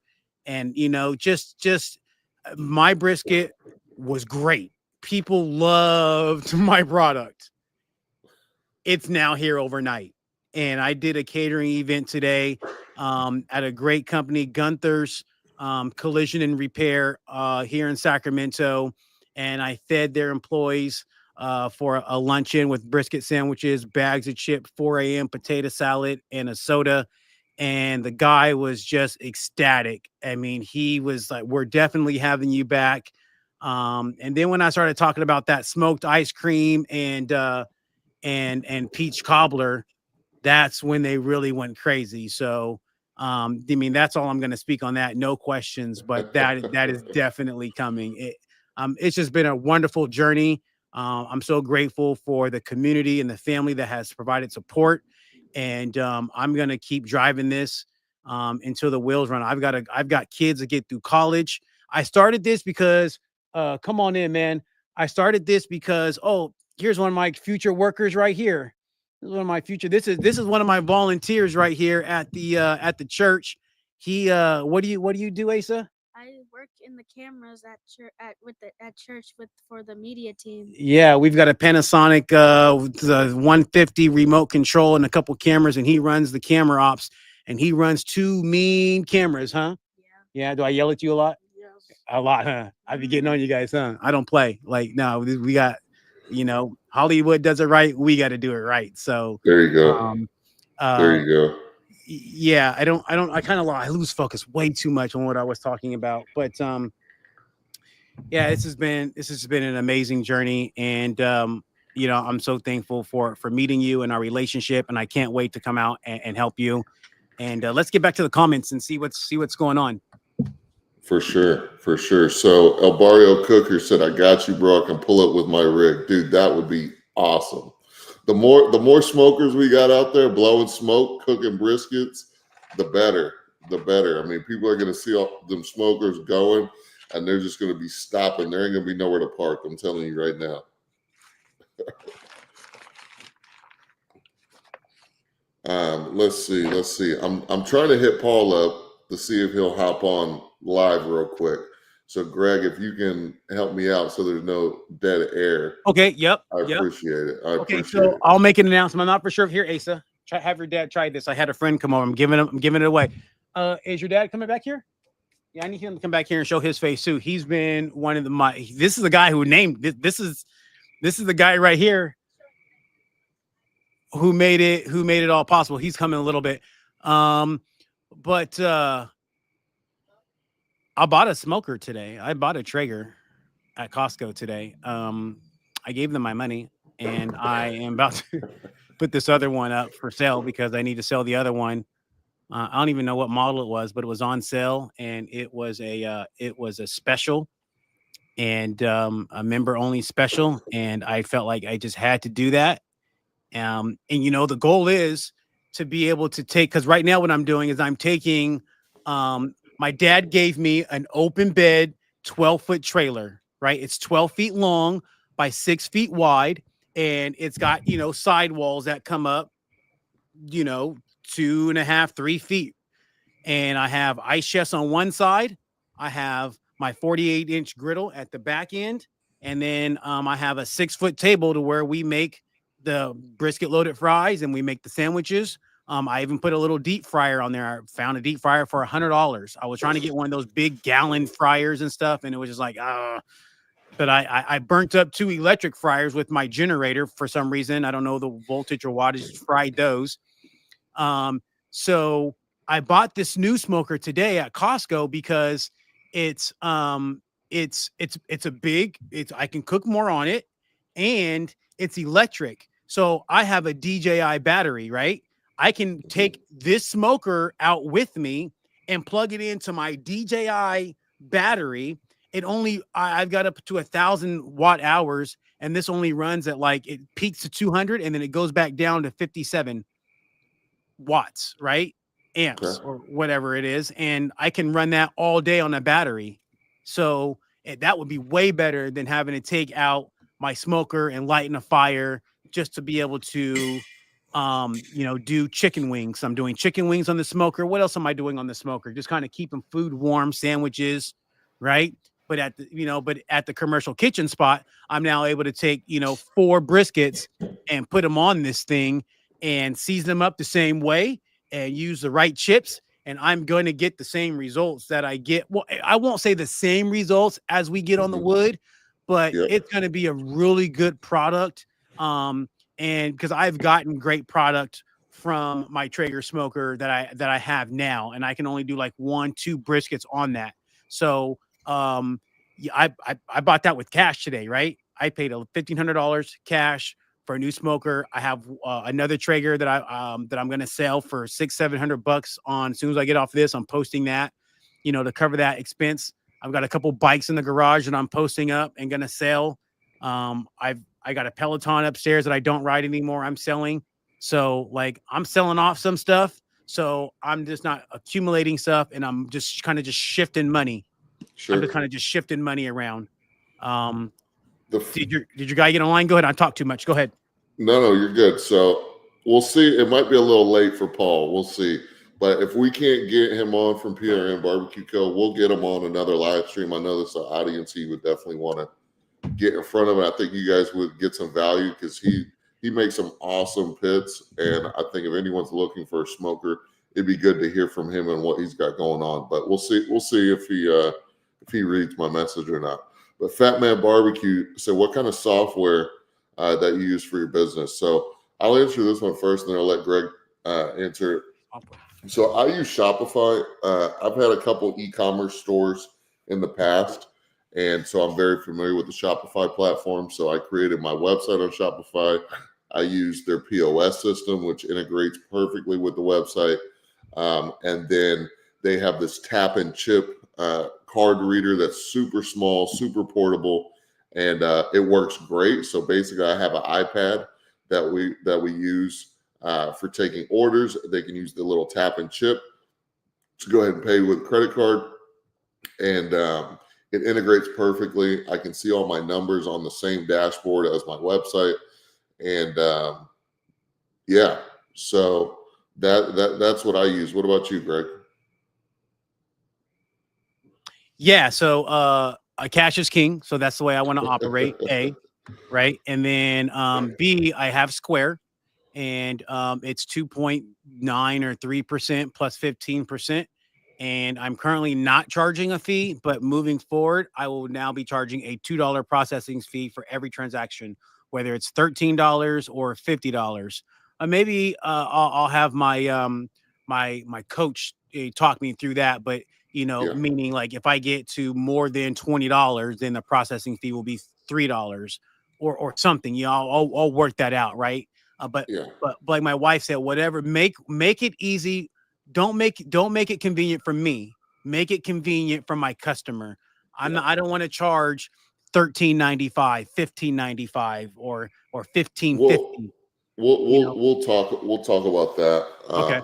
Shopify makes things stupid simple. You did speak on that yesterday. Yeah. I really like Shopify because they also help you grow your business. Yes. Yep. If like my man Paul for PRM says, if you got the skill but not the dollar bill, they help you out with financing. But so does Shopify. So Shopify, based on your sales, they will offer you lines of credit. And basically the way it works is, let's say they offer you a $5,000 line of credit. Basically, they'll deposit that money into your account same day, and then or the next day. And then what'll happen is you can use that $5,000 to grow your business, buy another smoker, whatever you need to do with it. And they'll just take a percentage of your sales until it's repaid. So instead of coming out of pocket $5,000, you can kind of leverage that partnership with them and help you grow your business. And then the money that's going to pay that loan back is coming straight out of your sales. So that they, and you don't have to do that. It's just an option, right? But that helps you kind of grow your business, get some cash flow. No, not yet. Bridget said, keep up the great work, Greg. We look forward to getting more from Brisket Daddy, from the Brisket Daddy family. Thank you, Bridget, so much. Bridget was my first customer, and she has supported me every single time that I've went out. And she is a consistent 4 sandwiches, and she is a consistent bring it to my house, whatever you got to do. This is Justin Kemp, everybody. This is my I've had Justin on my team since he was 8 years old. He's volunteered at the church for over 8 years. Yeah. And he is leading in my media team at the church, and he is leading on Brisketdaddybbq as employee number 2. I would consider him. He's been out there with the rain. Introduce yourself. Let them know the experience of being in the rain. I mean, if we got a few minutes, Sean. I mean, this is. Yeah, go ahead. So I'm Justin Kemp. I've known Greg my entire life. But I started working with him when I was 8 years old. And he's been great. Showed me a lot of things. Just helped me be a better man. And so that day in the rain, it definitely wasn't easy. When those elements are out there and you don't have really like that much cover, but you're still working, people still come out to support you. It could put a smile on your face. It makes you want to push through that. So, I've learned a lot, cleanliness, how to prep stuff, how to put things in order, keep orders in order, how to make sure the orders get out efficient, whether it's dressing them up, how to be efficient with our ingredients to make sure we're not using too much here or too little here, make sure that it's consistent with, what we want to show, making sure that our product looks like the picture that we're putting out. People, a lot of people like that aspect of it. I've seen that a lot of times on our reviews, that the food looks like the picture, tastes like, what it tastes like, a couple weeks ago. So, it's can be about being consistent. I've learned a lot of consistency working with them, and just continuing on every time I go out, I learn a lot more. It's always a learning experience, but it gets way smoother every time we go out. So that's one thing I do enjoy. Awesome. I appreciate you sharing that, man. And I like that Greg is bringing in young people to learn the business and learn how to make money for themselves, and giving you the opportunity to see, like, hey, yeah, you should probably get a job. That's a good idea. When you get to that point, it's a great idea. But also seeing the side of the entrepreneurial side, right? Can you just kind of share a little bit about that kind of side of things? Has it kind of changed your perception or your mindset a little bit about, like, hey, maybe I could do this one day, or start some type of business that you might be interested in? Yeah, it definitely has. When I a little bit into like me starting to work with Greg with media, I developed my own idea about a couple of years ago, coming out of the COVID, that I wanted to make t-shirts, my own clothing. And that's kind of the business that I want to get into as I get into my next step of education. And so that, working with him, whether it's media, whether it's food, kind of showed me that, this is possible. As long as I work hard and put in the time with the things that I want to do, I can get to the next step in whatever I want to do and do it the right way. So that's definitely my biggest thing. Like my clothing is one of them. And I'd also like to cook. So this was a perfect way for me to cook and be creative when it comes to food as well, and learn the things Awesome. that I need to do if I wanted to open up my own place as well. Good deal. Do you have a name for the clothing line yet? Yeah, Anything you want to share with the people? it's called the J. Kemp Collection. Okay. You got a website up yet, or not yet? Not yet. I'm getting my Shopify actually set up. So when you talked about All Shopify, right. yeah. Yeah. All right. Well, connect with me, and we can chop it up and see what I can do to help you on the Shopify side, man. Most definitely. I will need some assistance setting that up. Yeah. I got you. Anthony said, how good are the old country pits from Buc-ee's? Dude, they're great. Bro, they're great. That's the main pit that both pits that I have are from old country pits. I have their old country Pecos offset, and then I have the old country vertical smoker. And for as much flack as people get for backyard pits or budget pits, man, those are some good smokers for just getting started. 100%. I still cook. Those are the two smokers I cook on currently. And if you guys go to my Instagram, you can see some of the food that I put out. We're putting out some very high quality food on those. Sorry about that. We're putting out some really high quality food on those pits. So it can be done. You don't have to go out and spend thousands of dollars on a smoker when you're first getting started.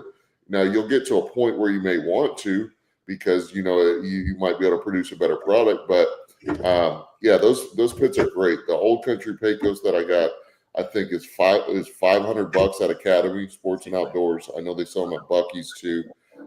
Don't go. I know they make some more expensive ones that are like $1,200 or $1,500. But dude, the $500 old country Pecos offset has been great to me. The vertical smoker's nice. So yeah, they're good pits, man. They're good pits. Hey, Sean, I want to introduce to you my great friend Raymond Kemp, who is from Kemp Design, and he wants to talk to you about what he is eating right now. First of all, thank you what's for going having on? me on, man. This is incredible. The flavor profile of this brisket has elevated maybe 10 steps. I'm pretty sensitive to the way it tastes, but just the bark on the outside of the brisket. I'm looking at, I like a little. I'm the guy that likes the fat on the brisket. So I don't know what he did this time, but somehow the flavor rendered down into the fat, and I don't want to eat and talk, but this is incredible. I don't know what you guys are doing in Texas, but it's going to definitely elevate California. I'm happy to hear that. I'm happy to hear that. You know, that was the whole point of me starting this channel. Is just to teach. There wasn't a lot of people on YouTube teaching people. You know, yeah, there were some people doing some recipes. There were some people giving away some secrets, but it always felt like to me people were leaving something out. You know, you get one tip here, you get one tip there, but it's not until you put everything together, kind of like a puzzle, where it all comes together. And so just expect Brisket Daddy BBQ's product to just get better and better and better. Yeah, in California, sometimes we have makes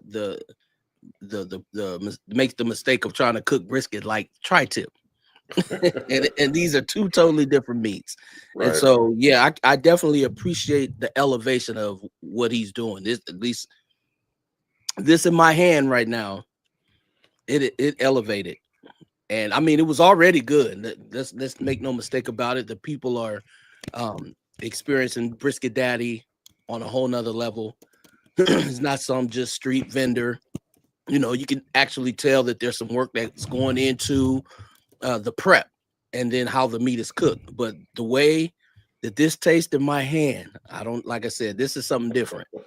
So and just so you know, that brisket, when was that brisket cooked? Because that is not fresh. No, that was this brisket was cooked yesterday. It finished at 4 o'clock, and I did a catering order today. And this has been sitting in the food warmer camo box. I had 11 o'clock delivery, and it is 8 o'clock p.m. today. Yeah, so that thing's not even close to fresh. That's just not close. imagine if you had that, you know, At 11 fresh o'clock first today, thing this morning. or 5 o'clock this morning when I cut into it to taste it myself. 6, yeah. no lie, if this ain't fresh, then fresh is gonna be a problem. No lie. And like I said, to me, it's this. I don't know what he did with the seasoning. It's the bark. The bark is talking to me. Yep. And so, yeah, man, I definitely appreciate just the work that's going into Brisket Daddy. Brisket Daddy wasn't. I think you can, the way it tastes, you can tell like Brisket Daddy's been coming for like 4 years, 5 years, and just the commitment to the business. So, you know, he's always gonna have my support. That was my son that was on here earlier. He's gonna always have my support. And yeah, I'm going to I don't know what he's gonna do when he get down there with you, but if you slipped him any tips, I could tell the difference. And this ain't, and you said this wasn't fresh. So that tells me that not only is the food being elevated, but the process going into making the food is actually being elevated. And that's what you want. You want your food to make people want to come back. 100%. 100%. Well, I just want to say this, you know, just a couple minutes that your son was on here, man. I could tell you raised him right, man. I could tell he's a real good young man. And that's something to praise in and of itself, because we need good father. You're muted. You're muted.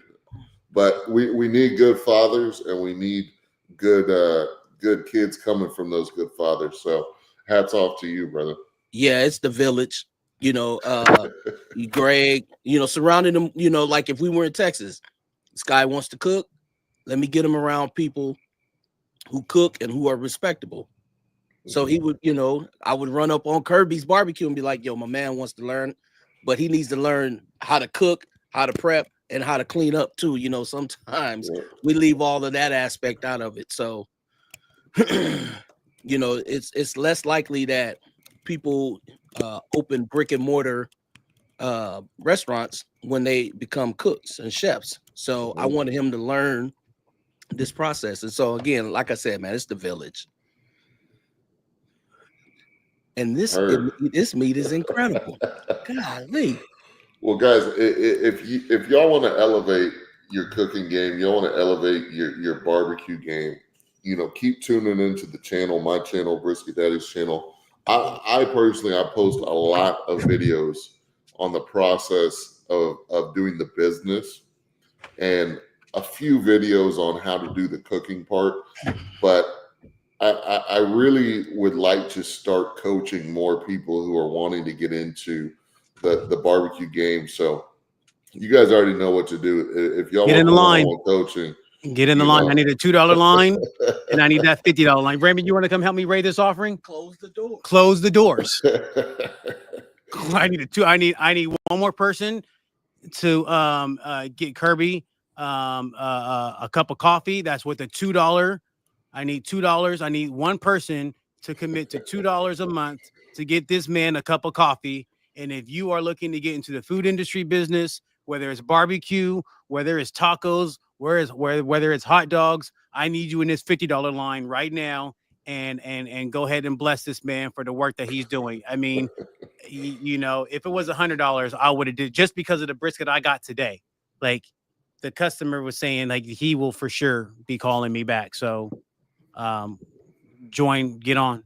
Good deal. Well, guys, put your questions in the chat. Put them in the Put your chat. questions in the chat. We want to go ahead and answer any and all barbecue and business related questions that you have. That way we can get you guys equipped with what you guys need to be successful. Otherwise, you know, we might keep BSing for a little bit, but we're going to shut it down here pretty soon. I got to be up, put briskets on for Friday service. Yeah. I may take that Traeger back. What do you think, Sean? I mean, I don't know, man. I'm challenged. It was a great deal. I can there's people who put out a great product on pellet smokers. I'm just personally, if I'm gonna do something, I'm gonna do it with them post oak wood splits. Yeah, you know what I'm saying? Wood, right. I'll go back. I'm gonna do it with them. Yeah. I'm gonna do it with them splits. You know, that's what people want. A lot of guys in competition have started using pellet smokers actually, because they're easier to transport. It's easier to, you know, you don't have to haul a bunch of wood and stuff like that. Yeah. But you know,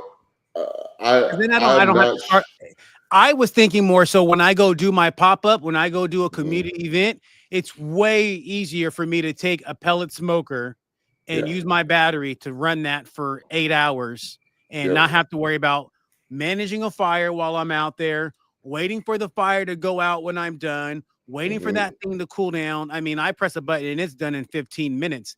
And if I was like serious about it while it's on the trailer on the way, I can have that going down the road, but I can't have a fire smoker going down the road, right? So I can keep it as it's a mobile food warmer, if anything. Everybody's businesses are different. So if you think it's gonna work for you, then keep it, man. I just know that the prices that I'm charging for barbecue, man, and I'm stationary, right? I'm not moving around. I'm stationary now. It was a pain in the butt when I was moving around doing pop-ups. It was a pain in the butt to haul that big old smoker, throw it in the back of the truck, bring all the wood, all that stuff. It was a pain in the ass. But you know, now that I'm stationary, you know, I can't do the pellet. Not with the prices I'm charging. Yeah, no. Yeah, this is just to be on a mobile tip, and then when necessary, it's just a bigger cooking surface, right? So I've got to order for 100 people on a catering job in 2 weeks, and they want me to be able to cook on site. And so, yeah, it would be way beneficial for me to, you know, come out with this bigger unit. And you're doing 100 people at $25 a plate, right? Yes, sir. $2,500, just like that. That's what I tell you guys. Y'all can get make up at money. 4 a.m. and make you some potato salad for 100 people, and then, you know, commit a few hours to the day before, getting this $50 line, and get your consultation services and your free brisket, and you'll be up and running in no time. There you go. Yeah. Ralph said nothing wrong with a pellet cooker. I now use my pellet cooker to research recipes before going on my big old hickory pit. Oh yeah, that's good too. Yeah, that works. You know, you don't have to start a big old fire just to test out, you know, new techniques, new recipes, things like that. That makes sense. It does. That makes it really sense. does. Well, guys, just to reiterate, grand opening, Kirby's Barbecue, May 30th through June 1st. Let's go. Let's go. That's right. That's right. Free beer. Stand in line, get you a free beer. I'll take my ginger beer. Make sure you have a ginger beer for me, though. There you go. There, we'll stop at the store, man. We'll stop at the store on the way from the airport when I land at 6 a.m. ready to go get in a kitchen. That's right. That's right. But we're gonna have a great time, great weekend. We have live music. We're gonna hopefully have some live music, but we'll definitely have some music bumping. Happy birthday, Anthony! Come on down. Good, we'll celebrate you too, man. It's a community. Absolutely. It's a community that we all want to make sure we like, share, and eat. Like, share, and eat real good. So join the Brisket Daddy, join the Brisket Daddy train out here in California, and then get on that Kirby tip out there in Texas. And my man Ray, who was just on, he's the one, like I said, named it. He was like, nah, you the Brisket Daddy. you the Brisket Daddy. So and I've had people comment on the social medias saying about I'm not all taste is food, but I'm not gonna call him the Brisket Daddy. Great. You call me Brisket Boy if you want to. It don't matter to me none. Just come get your brisket fries. And you know what? Somebody called me today. I think I'm gonna. I don't that we got that Holy Trinity. You know, you got that Holy Trinity out there, but yeah, the Texas Trinity. But I think I'm gonna release a brisket and sausage sandwich. Okay. Brisket and sausage sandwich. It's gonna be amazing. Let me tell you something, man. I wish I had this queued up so I could show you. But I make what I call the Tipsy Texan. Yeah, the Tipsy Texan. Yep. Brioche bun, homemade coleslaw on the bottom, chopped brisket, and the homemade jalapeno sausage on top. Phenomenal. That's the same concept. People go crazy for it. Yep. So I need to learn how to do some pickles, right? I want to be able to relish some pickles because that's huge. Texas barbecue style. I'm not so much worried about the pickle. What are those? What else do you pickle? The onions and pickles. Jalapenos. Jalapenos. Yeah, right? jalapenos are big here. Pickles are already pickled, right? So yeah, the onions. Onions and then the coleslaw. You know, they really like, people really like a good coleslaw too. And you want, like you said last week, you want that tang, and then you want that bark. You need that acidity. You need that acidity to cut through the fattiness of the meat. Yeah. So I give them that acidity through the pickles, onions, jalapenos, as well as the coleslaw. It really cuts through the fat in the meat. I'll have to catch an Uber from the truck stop. Okay, Ralph, let's go. I want to see you. Let's go. Come on through. I'll be there too. Come on through. I'm trying to come up with some good sausage recipe. Yeah, we need to talk about that, right, Sean? Not maybe tonight, but at some point. Yeah, we'll talk about sausage for sure. There's a guy on YouTube. I don't even want to give him any clout because his channel's so big already. But there's a guy on YouTube called Chud's Barbecue, CHUDS. But he makes tons of different sausages for like a sausage 101. His channel's a good channel to go check out for sausage recipes and kind of the science behind how to make the sausage and the ratios and all that stuff. Man, I'll be honest. I have recipes. Now I have recipes. When I started, man, because I come from a restaurant background, cooking background, it's just me tossing, I'm very good with the seasonings. So I know how much to put in just by kind of feeling, So, I wasn't doing any recipes at the beginning. But now that I'm thinking about hiring people, bringing people in to help and things like that, I had to get the recipes down pat, which I have now. But people are always like, you need the right ratio. You need a 70-30 sausage, a 60-40 from lean meat to fat and this, that, and the other. And I don't measure any of those ratios at all. I just kind of go by feel and experience and just do it. So. But we'll find a day to talk about it. You'll get to see the process when you get here too, for sure.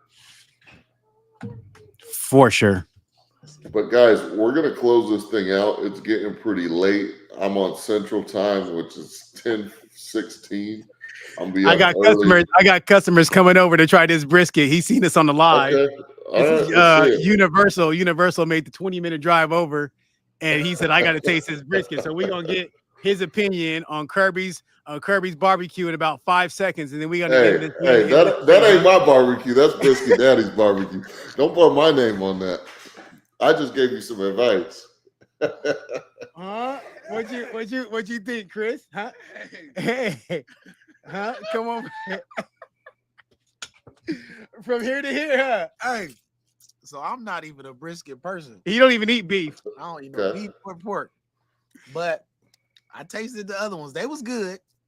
That's different. That's hitting different. That's eating way There you go. different. That's Way different. Hey, I see your post. You said the price went up. Oh, You yeah. were talking to me, huh? You were talking to me. Everybody. You were talking to everybody. You was talking to you on your and- coaching. Yeah, on the Yeah, coaching and on me. on the brisket, Yep, bruh. Kemp Design said the same thing. The prices went up overnight. I love my community, but man, it just has to. It just doesn't make any sense. There you go. There you Yeah, go. I mean, we'll call it tariffs.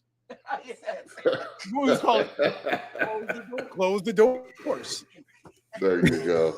There you go. Well, guys, I appreciate everyone who hopped on the live. We peaked at about Give it up 30. to everybody coming on. Thank you guys so much for joining. Yes. I can't wait to do it again. Busiest Exciting. live we've had so far. Is it? Yes. Yep. Yeah. How many we got on? How many you got on? We got 20 live right now. We peaked at 30. And we were at 30 for a minute. But thank you, Greg, for hopping on the live this Any day. evening. Man, Yes. hopefully this was beneficial for you. And I hope everybody goes and checks out all your social media, Instagram, Yes. YouTube, all that good stuff. Should be able to find them, Brisketdaddybbq. Yep. And we will see you guys on the next live. Yep. Hey, this Any is what we got closing to. words, Greg. This is where we got to get you. Oh man, you can't see it for some reason. The resolution is all messed up. Oh, the focus is here. Yeah, you can't see that. Yeah, we gotta. I wanna get your live stream set up.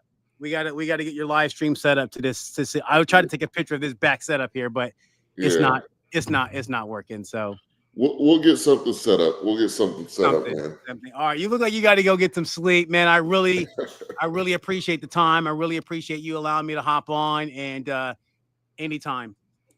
Yeah. For sure. Well, shout out to you guys in Sacramento.